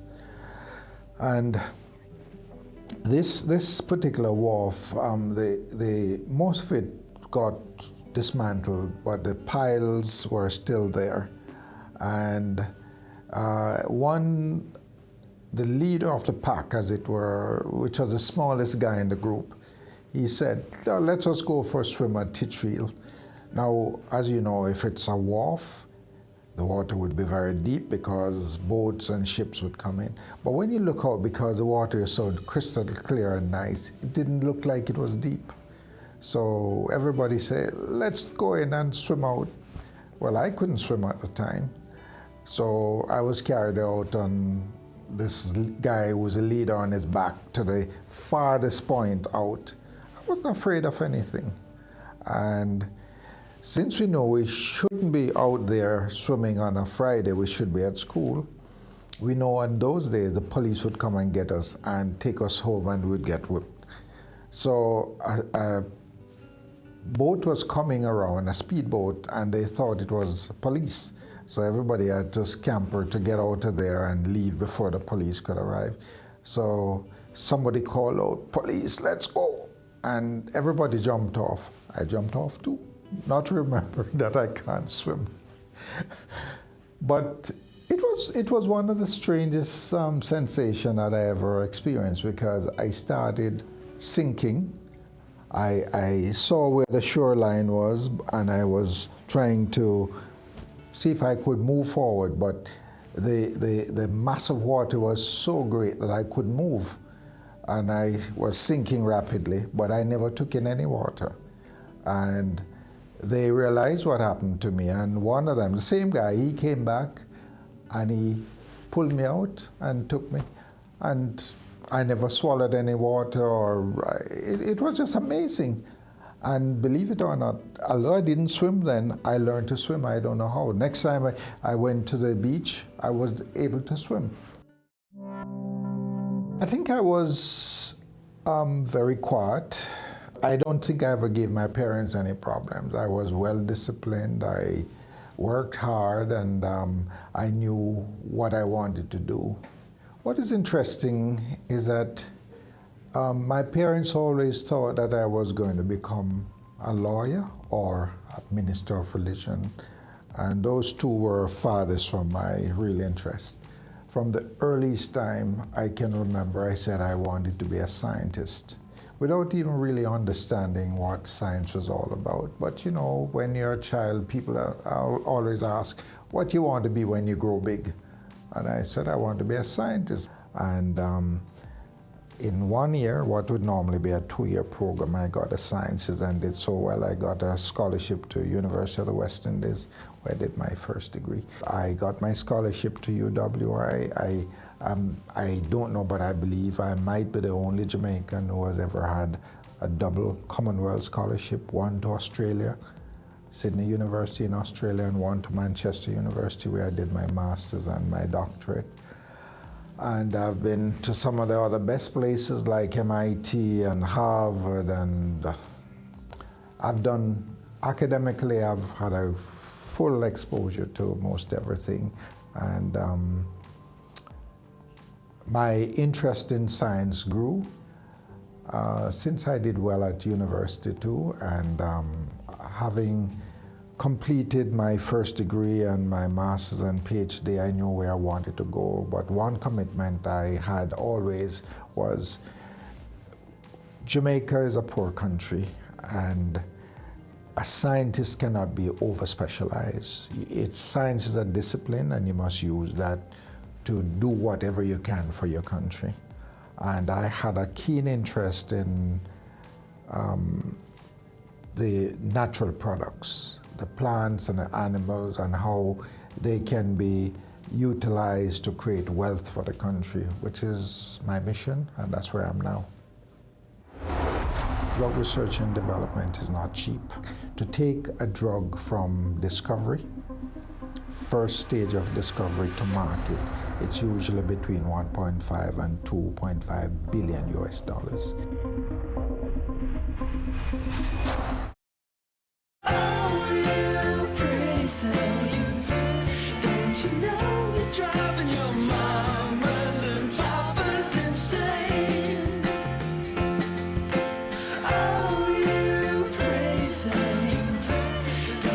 Great design is not only how things look, but also how well they work. The GLC, more than meets the eye.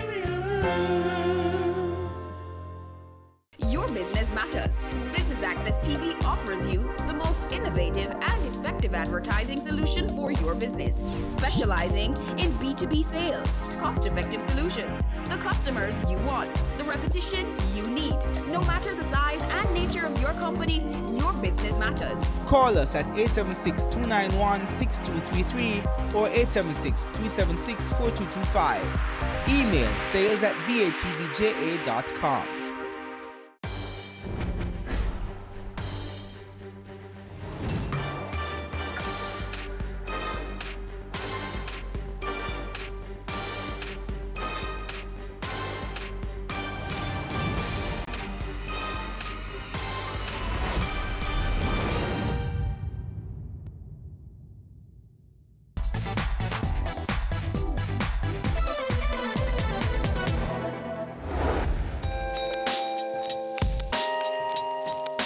I came back to Jamaica after my training in England, and I made a commitment that this is for me to look at our medicinal plants or identify those plants that are not medicinal plants to see if they can move into this area.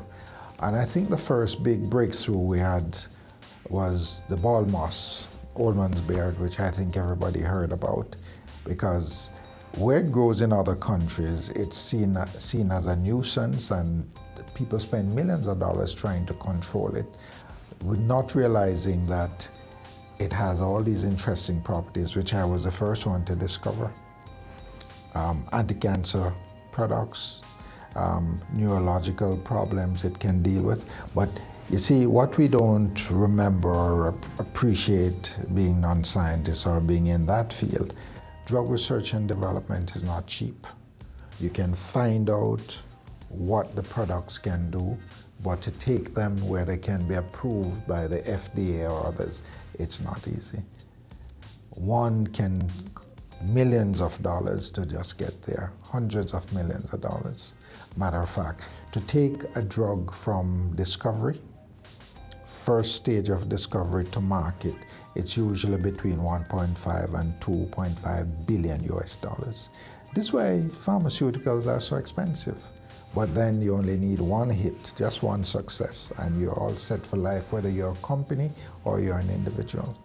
I think you might have heard that I'm the first, and I stayed proud, a black person to have had, as a scientist, not working for another company, because I don't know about those, but I set up my own research and development labs and did all the work, and got the FDA to designate one of our products that we got as an orphan drug.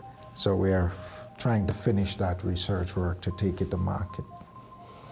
So it is amazing the sort of things that can be done with commitment and hard work. I'm heavily involved in looking at the medicinal cannabis, or medicinal ganja as we call it. And like any other thing, it's also hard work. I was part of a team with Professor Manley West, who did the first work and produced the first commercial compound from cannabis or ganja. And of course, Dr. Lockhart was involved in it.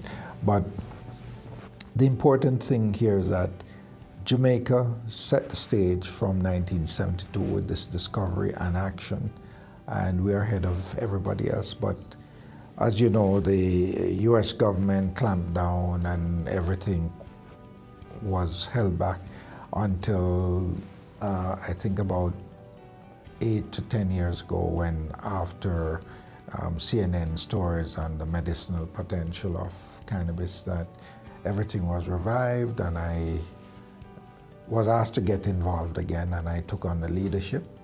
And I think we are going to be having a launch of 12 products, pharmaceutical products produced from cannabis. And I'm say proudly, we are the only ones to have done it. Cancer in the early days when I started working in the field was mainly impacting older people, not again, lots of youngsters. And I think if we can make a difference, that's what we want to do, and that's my commitment. And I have lost 3 of my siblings with cancer. So I have more than enough reason to go after it and try to fight it and eliminate it. I've seen a lot of friends and others who have gone down with it. And I think it's the biggest challenge mankind has faced and will ever face. Every indication is there that some of the research that I've done are highly likely to create cures for cancer. One example of this, the orphan drug, which was approved by the FDA, US FDA, is all about treating leukemia, its potential to be a drug for leukemia. And we are now working on getting another orphan drug. We're working with Harvard University now, and in a very interesting type of way, because they developed a technology where nanoparticles, these are particles that you can't see, they're so tiny, but they can do fantastic things. This is called nanotechnology. Now, they've modified the nanotechnology to the point where they can latch on to a drug and deliver the drug directly into the cancer. And it destroys the cancer and you get no side effects at all. We're cutting edge. We're working with Harvard University on this, and we call this the drone technology. Remote control, it takes it directly to the site of action. That's something you're going to hear about, hopefully in the next 6 months. So we are not just doing little extractions, we are cutting edge science. And you see, a lot of these things Jamaica don't understand. We are not a country of science, and we don't embrace science and technology, so we don't know enough about it. But without seeming to be boasting, when I mentioned that FDA recognition for the orphan drug, there's no other, as I said it and I'll repeat, there's no other black person in the world who has ever achieved this. Not even a developing country. It's only North America and Europe where they've got these orphan drugs. So, you know, it's something that we don't even recognize, we don't know, we don't appreciate. But then maybe one of these days we will grow up to appreciate a little bit more. Eden Gardens was set up in 1992 to promote health and wellness. And when it was set up at first, my friends, my family, everybody, crazy, what are you wasting your money doing this on? Who knows about health and wellness, and why are you doing that?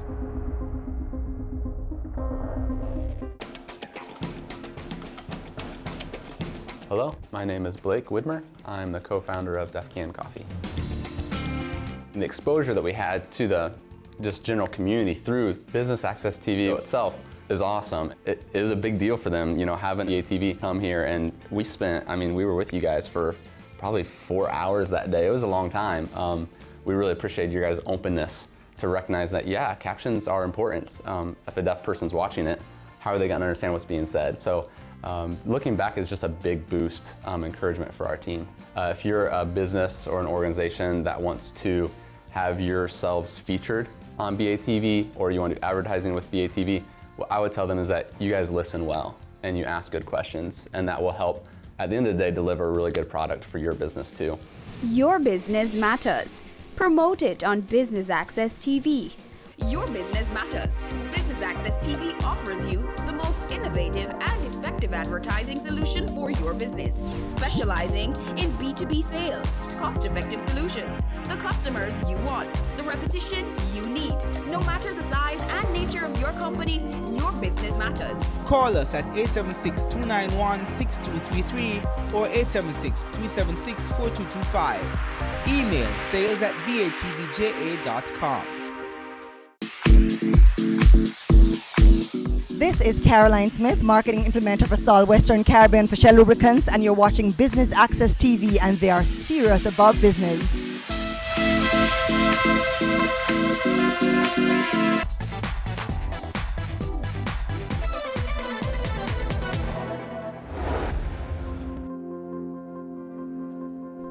the fact of the matter is most of what we use come from overseas.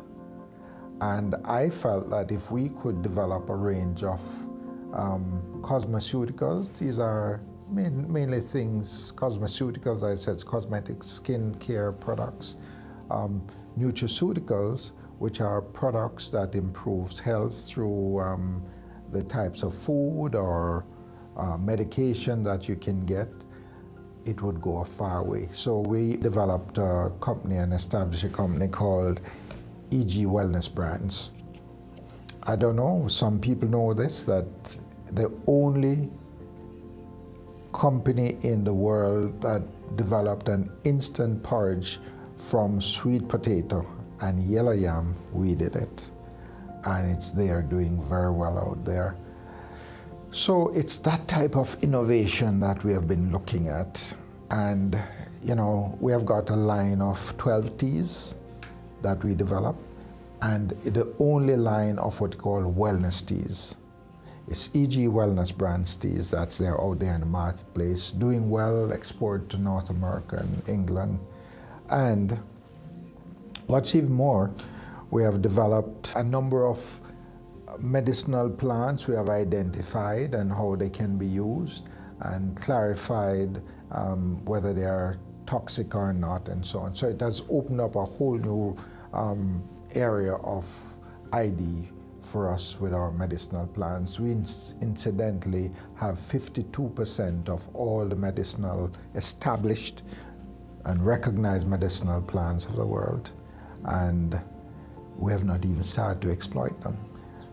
So Jamaica is blessed and we don't realize it. So I'm only hoping that what I've done with what I've done will be the baseline for others to build on, and we are hoping others will follow suit. And we're going to be soon, through the Biotech R&D Institute, be offering training programs that others can come in, because there's enough out there for everybody. One of my greatest pride and joy is to train young scientists so that they can go on and do some of what I've been doing or trying to do, because the matter of continuity is very important. Nobody can do everything in a lifetime, but you set the stage and have and hope others will take it on and take it forward.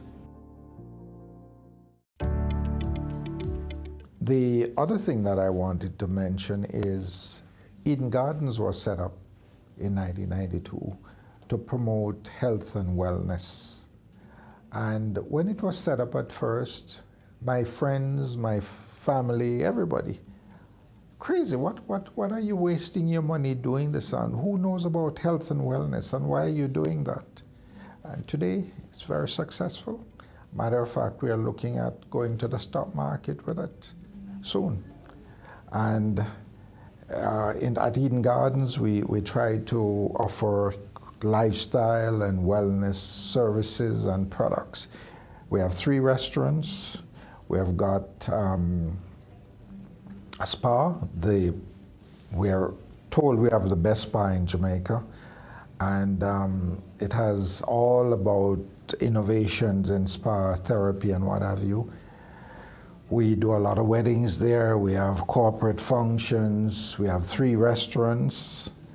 And we have a hotel where you can stay. We have 20 suites, and I could go on and on. So it's an oasis in its own way. And we are looking at spending more time and effort now to build out health and wellness tourism. We see ourselves as the leaders, and we are currently working on this. So when that new phase of tourism takes off, we will be in the leadership for that. Wealth to me is having enough financial resources to do the things that one would like to do whenever they wish to do it. That's my view of it. Is not having excess or being what people call rotten rich. No. I just having enough. If I can have enough financial resource to meet my needs, those I didn't say wants, my needs, I think I'm wealthy.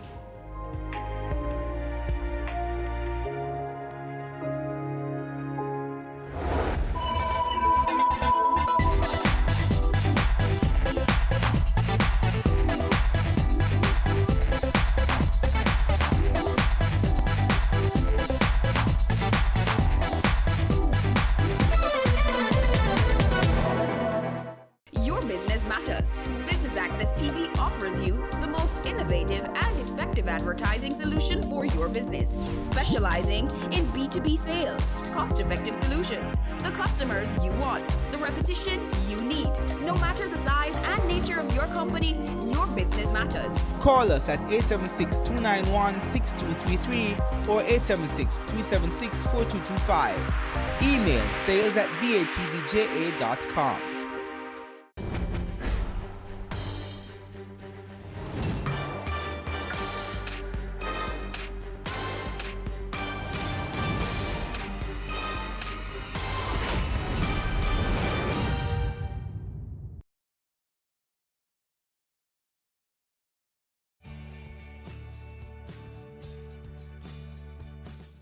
The Jamaica Stock Exchange wishes to help to develop the social sector. To that end, they have formed the Jamaica Social Stock Exchange, which is a safe, efficient, and transparent platform that aims to promote social projects that build Jamaica and will inure to the benefit of all persons living in the country. The Jamaica Stock Exchange is a company that encourages and mobilizes capital for the main market. And that is the market that is not the social sector.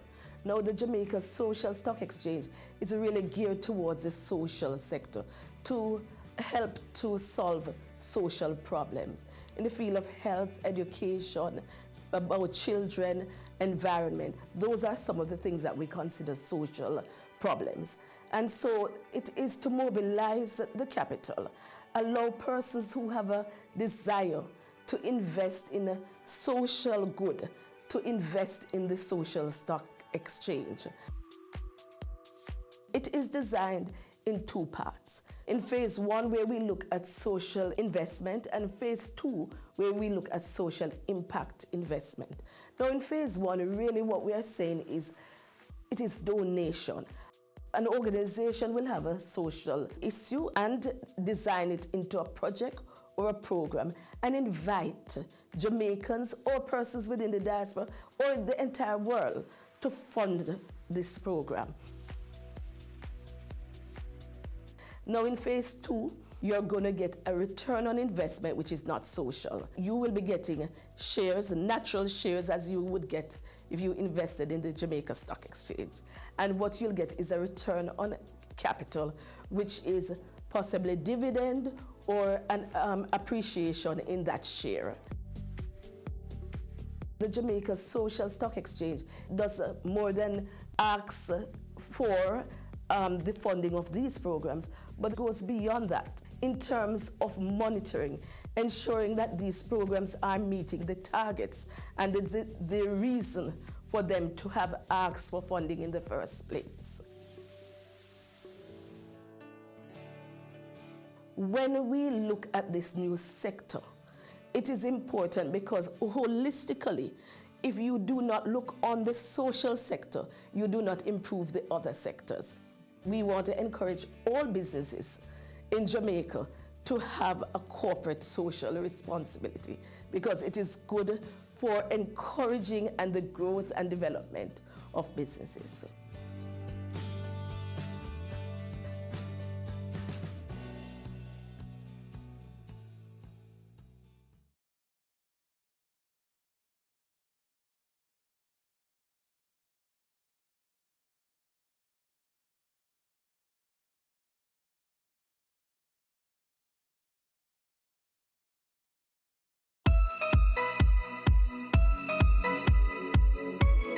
Hey guys, I'm Candy and welcome to Chill Spot, Jamaica's ultimate leisure show.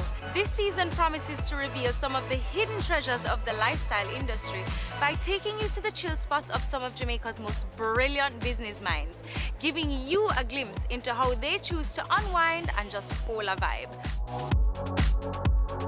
You won't want to miss what happens next. Stay tuned.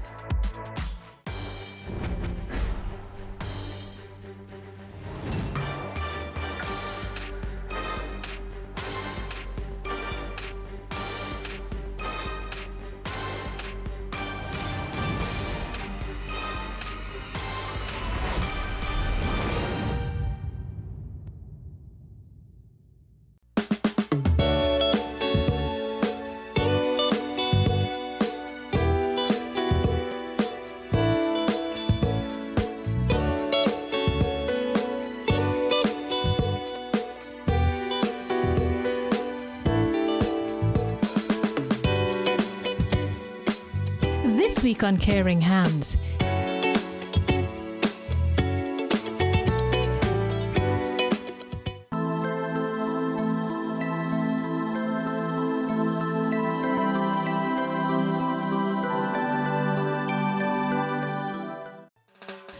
The Caribbean, a veritable paradise, home to a unique variety of flora and fauna. One of the world's greatest centers for endemic species and biodiversity. Local environmental and small community-based groups are playing a critical role in protecting and conserving this biodiversity by promoting sustainable livelihoods. Jamaica, Haiti, and the Dominican Republic are reaping the benefits of this approach. In Jamaica, the Southern Trelawney Environmental Agency STEO works to conserve and protect the cockpit country. One of the last remaining areas of undisturbed forest in the island, it supports the largest number of globally threatened species in the Caribbean. Biodiversity is quite unique across cockpit country. And I'd say that all the species of Jamaican plants can be found in cockpit country.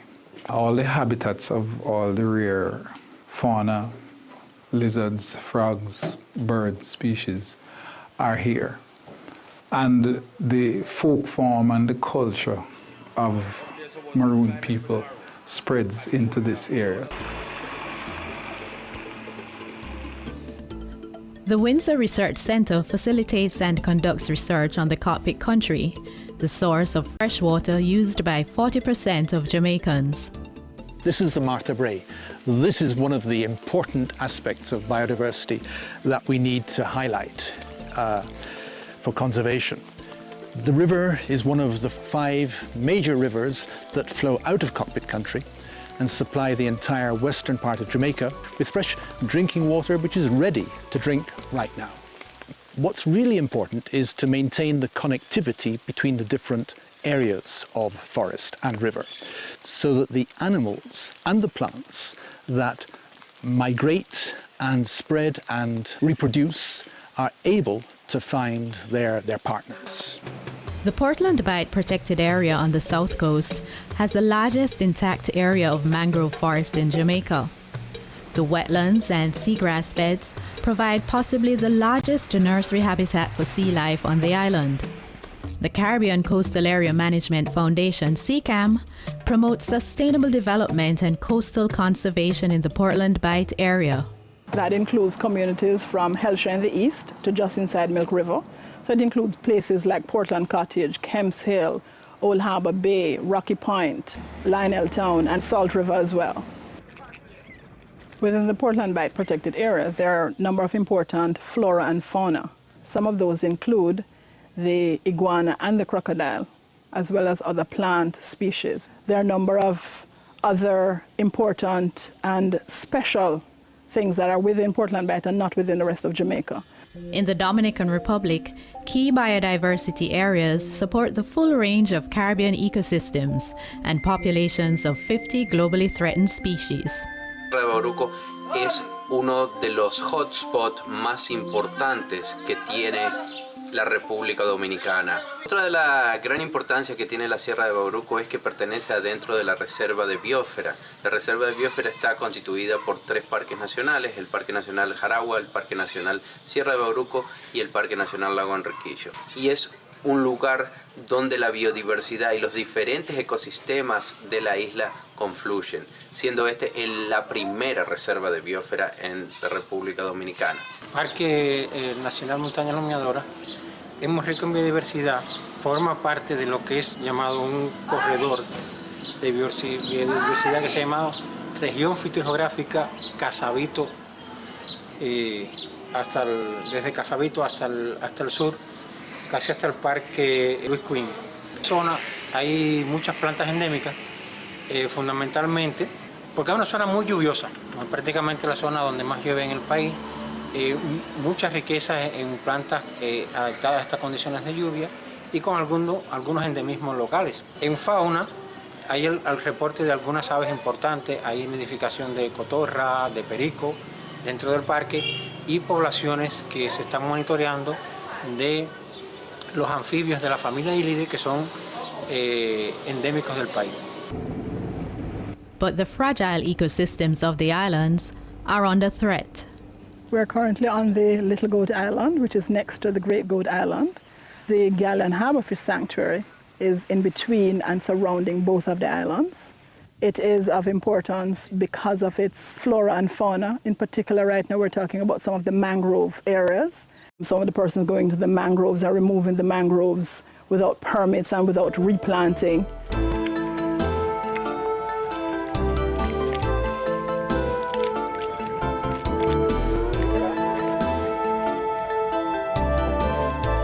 You see, look at fish them there, Goat Island, around them barn and grow. No fish no left from foreign nowhere coming in at Goat Island, because Goat Island surrounding like a pond. The whole of them the fish that breed up around there. So around the way as the little skull boat man, small engine man, we can't go out in the deep, around there we fishing, you understand?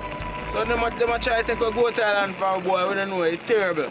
If we look at the planning policies within Jamaica, sometimes we're saying that a development is more important than conserving the environment, and sometimes the trade-off is not sufficient to conserve what it is that we have. If they were to look at bauxite mining or limestone mining as potential areas of revenue generation for the state economy, then that would result in a policy that allows for prospecting licenses to mine. And if people came and found bauxite in the unique locations in Cockpit Country, anything in there that is part of the species population would be destroyed. Coming up on Caring Hands. Your business matters. Business Access TV offers you the most innovative and effective advertising solution for your business, specializing in B2B sales, cost-effective solutions, the customers you want, the repetition you need. No matter the size and nature of your company, your business matters. Call us at 876-291-6233 or 876-376-4225. Email sales@batvja.com. In this 1 degree, you're able to do many things. I think the field found me. I'd rather work with the deceased than work with the living. Let us open your mind to careers you've never considered. Manager, model maker. Game technician. Animator. Youth empowerment. Career moves. Anywhere money is, that's where I am. I started out selling out of the trunk of my car. If everybody think the same way, everybody going in the same line. Being an entrepreneur takes everything that you've got. Weekends? What's weekends? We work on a weekend. There are real opportunities everywhere you look. But you have to have the passion. If I do my part well, then everything is okay. We believed in ourselves and our families believed in us. Being convinced of this great opportunity, why we are all here doing what we're doing now.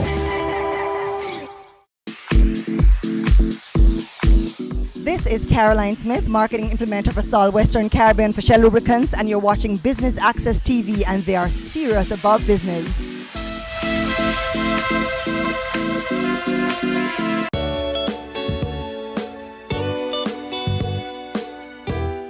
In Haiti, 99% of the original forest cover has been lost, leaving unique species at risk in key biodiversity areas. Forêt des Pins son concept pour lui environ 78. Son côté nous avons 32 000 hectares.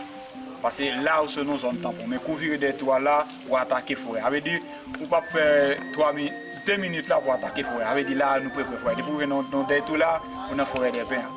Forme de ça et kounya là et dans détruire des forêts nous là kounya là t'absente ou frise là. Ça a l'intention de détruire des forêts. Et forme de ça dans 2000 hectares de terre qu'on y a là pas qu'à joindre 6 000 bien reboisés dans terre parce que ouais spécialement qu'on y a là où tu as prêté l'autre dans ba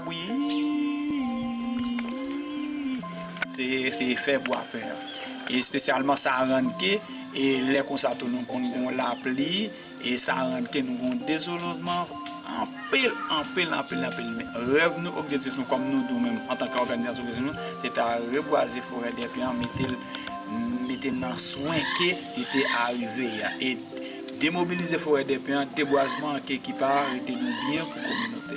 On dirait que ça arrive souvent, tout le temps, parce que la forêt a envahi, et les gens qui sortent de l'autre côté qui viennent envahir la forêt pour faire jardin. Ça veut dire que ça arrive très souvent, nous jouons à couper bois, à faire jardin dans la forêt, à craser la forêt. Parfois, nous parlons avec eux pour arrêter d'arrêter. Toute espèce de bête, mais à cause du déboisement, ils ont détruit. En gros, nous avons une série de femmes qui ont les musiciens. Ils ont passé en dedans la forêt, c'est un plaisir. Pour les musiciens, ça va chanter. Mais nous avons habillé les concerts là, tant que les gens en température, nous avons chanté, mais à cause de nous avons perdu, nous sommes obligés à vivre sur le territoire dominicain. Las amenazas que tiene Sierra de Bauruco son varias. Estas amenazas son varias, principalmente la extracción de maderas, la realización de carbón, la recolección de pichones de cotorra. Hemos podido disminuir estas amenazas prácticamente en un 80%. La situación en el Parque Nacional Sierra de Bauruco, en la frontera especialmente, pues era totalmente caótica porque usted podía contar hasta 30 y 40 hornos de carbón a la orilla del camino. Pero después de llegar a la sociedad ornitológica, el proyecto, a este lugar pues ha ido disminuyendo con el apoyo que ellos nos han brindado. Conversion of the forest for agricultural purposes is also a threat to biodiversity. La humeadora tuvo muchos problemas desde el punto de vista de agricultura, de extracción de madera y siembra, sobre todo agricultura para la siembra de café y en gran parte ganadería. A farmer will be farming on one plot for a year, 2 years, and fertility of the soil decreases for whichever crop he or she is planting. And one of the first considerations is to shift the production from one location to a new location. So in shifting, he's removing all of that forest cover to facilitate his agricultural production. In so doing, he's removing the biological diversity. He is shrinking the size of the forest overall. In Haiti, local organizations are educating the community on the impact of deforestation and engaging them in reforestation efforts. Nous-mêmes qui ça nous fait en tant qu'organisation, c'est mobiliser les paysans, aider aux formation et que tant que j'en absorbe là quand on arrive là quand moi là on va me gagner en pile chasser c'est reproduire pour ba au conseil qui importance pain gain et c'est celle boy site là nous même c'est celle boy avec qui va bien si ou vient tirer ça c'est ba formation aider au former au dire qui importance et nous changer tout comment formule nous avec rendre déboiser détruit dans qui état que nous venir en tant qu'organisation et l'organisation par le régime BATV, nous faisons reboisement, nous plantons bois, nous faisons formation avec l'organisation. Dans l'église, nous faisons formation pour nous expliquer ça comment on pied boyer, combien de monde il va oxygène. D'après l'environnement des concours. Nous coupons bois tout. Oui. Parce que nous vivons dans une zone, nous pas gain réchaud gaz, nous pas gain réchaud courant. C'est avec bois, nous couper, nous servir, nous faire manger. Et lit tout, nous faire caille, nous rester parce que nous pas des fois pas gain quantité de corps pour acheter fer, pour acheter aussi pour construire un caille. Là, là où il y a besoin en pied, vous coupez en pied, vous faites poteau, vous faites porte-caille, vous faites chambon là dans l'air, vous restez. Et nous essayons de planter. Nous essayons de planter qu'on y a. Dans l'organisation femme, moi juste, moi demande mesdames yo, pas couper pied bois, pas quitter messieurs yo ba yo caser. Parce que une activité bois à pain. Mesdames yo a transmettre à Port-au-Prince. Gagne une organisation. Et puis là m'a fait formation, là m'a rentré dans concession, m'a dit côté grand papa nous yo va aller. Yo dit oui, me dit bon n'a 20 chandelles. Si n'a 20 chandelles là, c'est comme si c'est mon nan k'ap caser ba non, c'est nous voyer le caser. Ou pas aller, mais de pour voir un monde c'est où qui cause. Vous comprenez? Mesdames, nous ciblons non, pas couper pied bois tout, mais yo manqué sensibiliser. Kounya nous vinn gen am kounya le nou pays nou était kounya d'après la d'accord ça. Et kounya nous tenan noir kounya nous dans lumière, nous vinn organisation kounya nous consacrer les fruits, le reboisement, nous connaît environnement. Inspiré pour nous. Qui ça nous devait faire? C'était jouer une sémence. C'était jouer une sémence, jouer nos moyens, un projet qui a projeté nous, demander nous pour nous faire reboisement. Et nous avons fait avec Simone l'école. Ça te porté attention, on créé l'école, ça me déroulé le des verres de Carole. Moi j'aime ça créer et moi j'aime pieds bois en pile, moi j'aime environnement. In the Dominican Republic, local organizations join forces with international agencies like the Critical Ecosystem Partnership Fund, CEPF, to improve the management of key biodiversity areas. Al inicio del proyecto con el CPF solamente había un administrador y ahora ¿qué tenemos? Tenemos 14 personas que están trabajando en el área protegida distribuido en todo el parque, es decir, en las 3 provincias y en los 5 municipios que bordean el área protegida. Esos guardaparques, además de la formación que tienen tradicional, formal del Ministerio de Ambiente, conozcan el vínculo y la importancia de trabajar con las comunidades. Y yo soy inspector general de caza y pesca. Trabajo también en medio ambiente. Oiga, yo cuido las aguas, las aves, los árboles. Yo aquí no pueden pasar con madera por ahí, no, porque parece ahí, ¿de dónde las cortaste? ¿Qué pasó? Eso tú sabes. Si tumbamos esos palos, esos árboles, los tumbamos todo, las aguas se secan las aguas. Y aquí nosotros somos ricos de agua, ya la gente ha creado conciencia. La juventud se ha visto muy interesada y con muchas ganas de ser partícipe también y de lograr una diferencia en cuanto a la gestión y qué yo estoy haciendo por cuidar mi medio ambiente, que al final de cuentas es de lo que yo voy a vivir. Esos jóvenes van a llevar luego mañana en su conciencia las cosas que deben hacer sobre los recursos naturales y qué no deben hacer. ¿Quién es la biodiversidad? Nosotros mismos.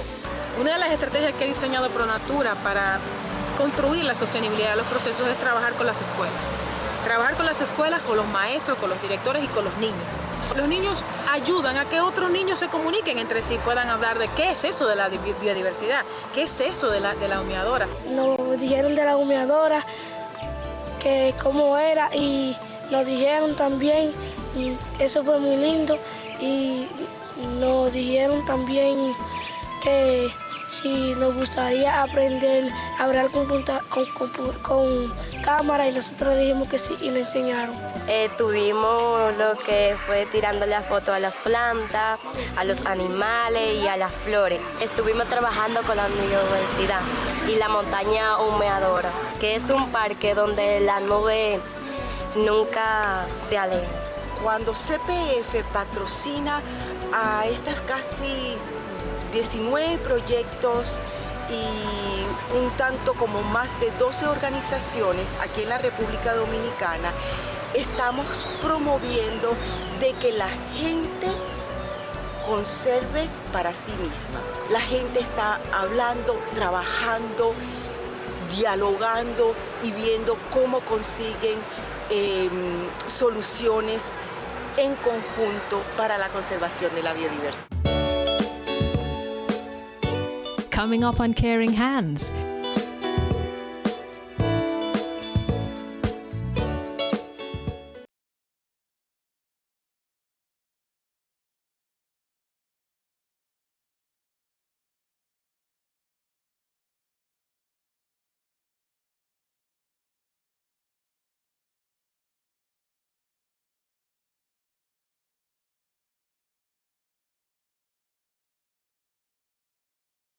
Convinced of this great opportunity why we are all here doing what we're doing now. Your business matters. Business Access TV offers you the most innovative and effective advertising solution for your business, specializing in B2B sales, cost-effective solutions, the customers you want, the repetition you need. No matter the size and nature of your company, your business matters. Call us at 876-291-6233 or 876-376-4225. Email sales@batvja.com.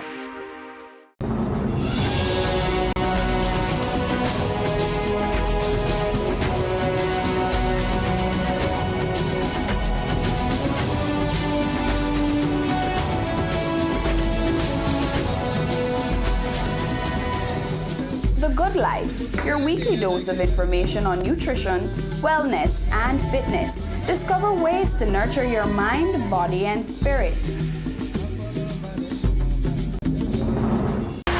Cameo takes you behind the scenes of Jamaica's exploding creative industries to give you an insider's look at how creatives get the job done. I'm really picky about how we treat our customers. As creative people, we went a little bit over the top. Each week, we interview innovators leading the charge in their industry. The chaos of creativity meets the stricture of structure on Business Access TV's Cameo.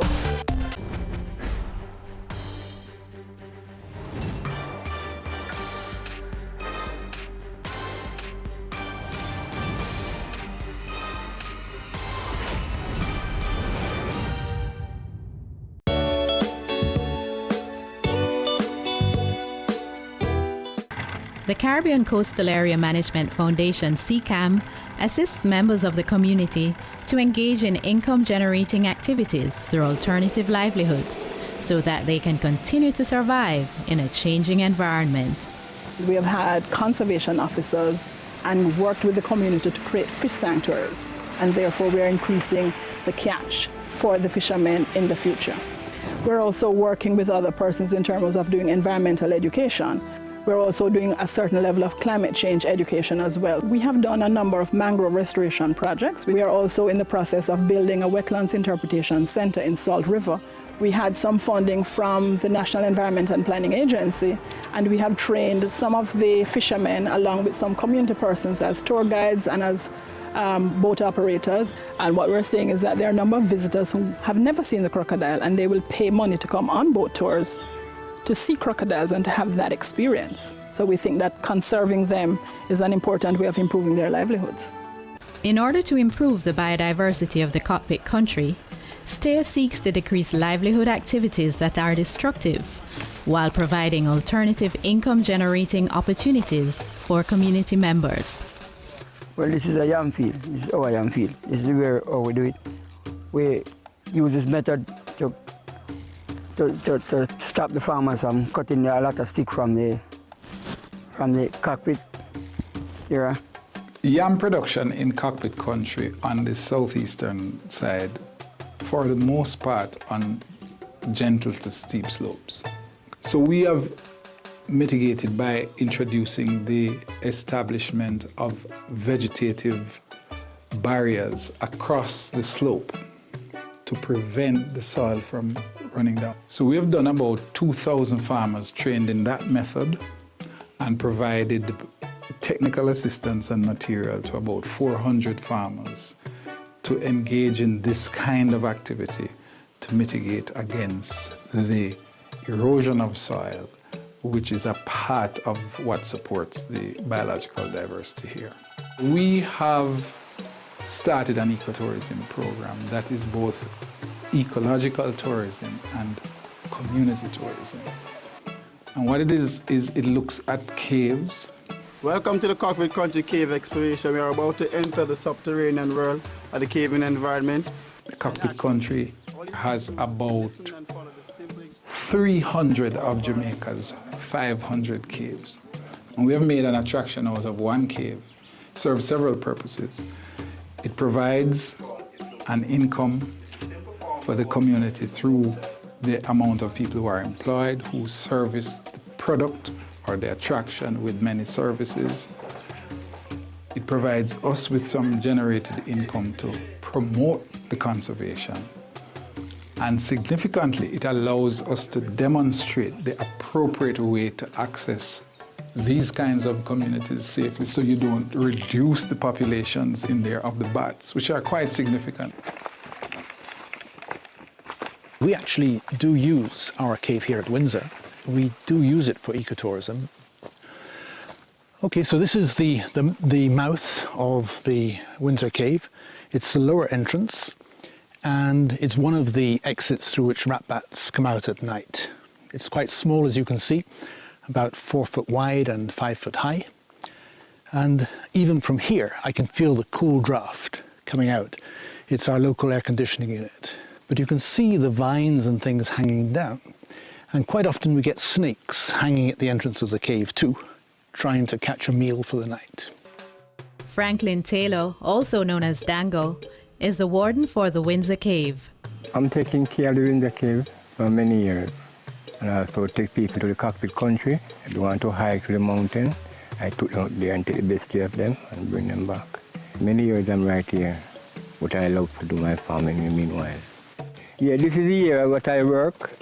Where I cultivate my banana and plantain, yams, and chocho, and these are red peas. When I'm not farming, like I keep the road to the cave clean and see that the cave is okay. The Cockpit Country Local Forest Management Committee allows the people of the Cockpit Country communities to take charge of their own environment. Up at the Southwest branch, we have a really good project going at Flagstaff, which is the Flagstaff Heritage Trail. It's a really important part of Cockpit Country's cultural history because Cockpit Country was the home of the Maroons.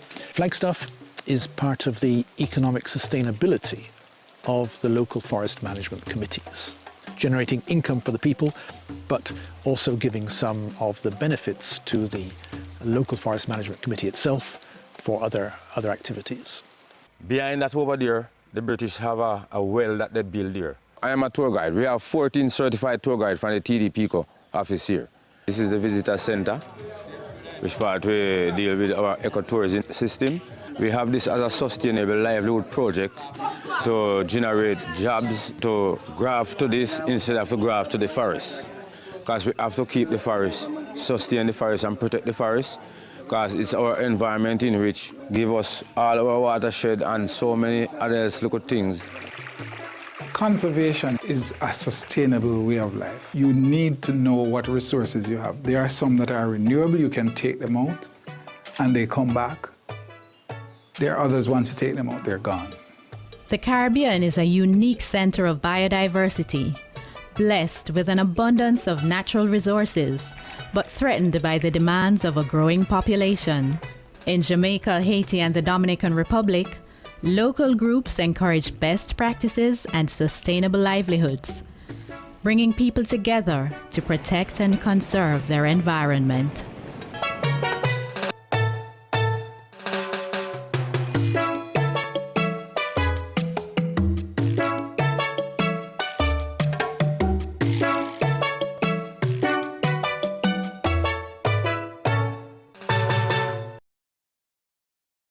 Your business matters. Business Access TV offers you the most innovative and effective advertising solution for your business, specializing in B2B sales, cost-effective solutions, the customers you want, the repetition you need. No matter the size and nature of your company, your business matters. Call us at 876-291-6233 or 876-376-4225. Email sales@batvja.com. In this 1 degree, you're able to do many things.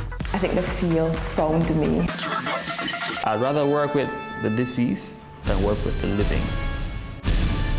Let us open your mind to careers you've never considered. Manager, model maker, game technician, Animator, empowerment. career moves. Anywhere money is, that's where I am. I started out selling out of the trunk of my car. If everybody think the same way, everybody going in the same line. Being an entrepreneur takes everything that you've got. Weekends? What's weekends? We work on a weekend. There are real opportunities everywhere you look. But you have to have the passion. If I do my part well, then everything is okay. We believed in ourselves and our families believed in us. Being convinced of this great opportunity, why we are all here.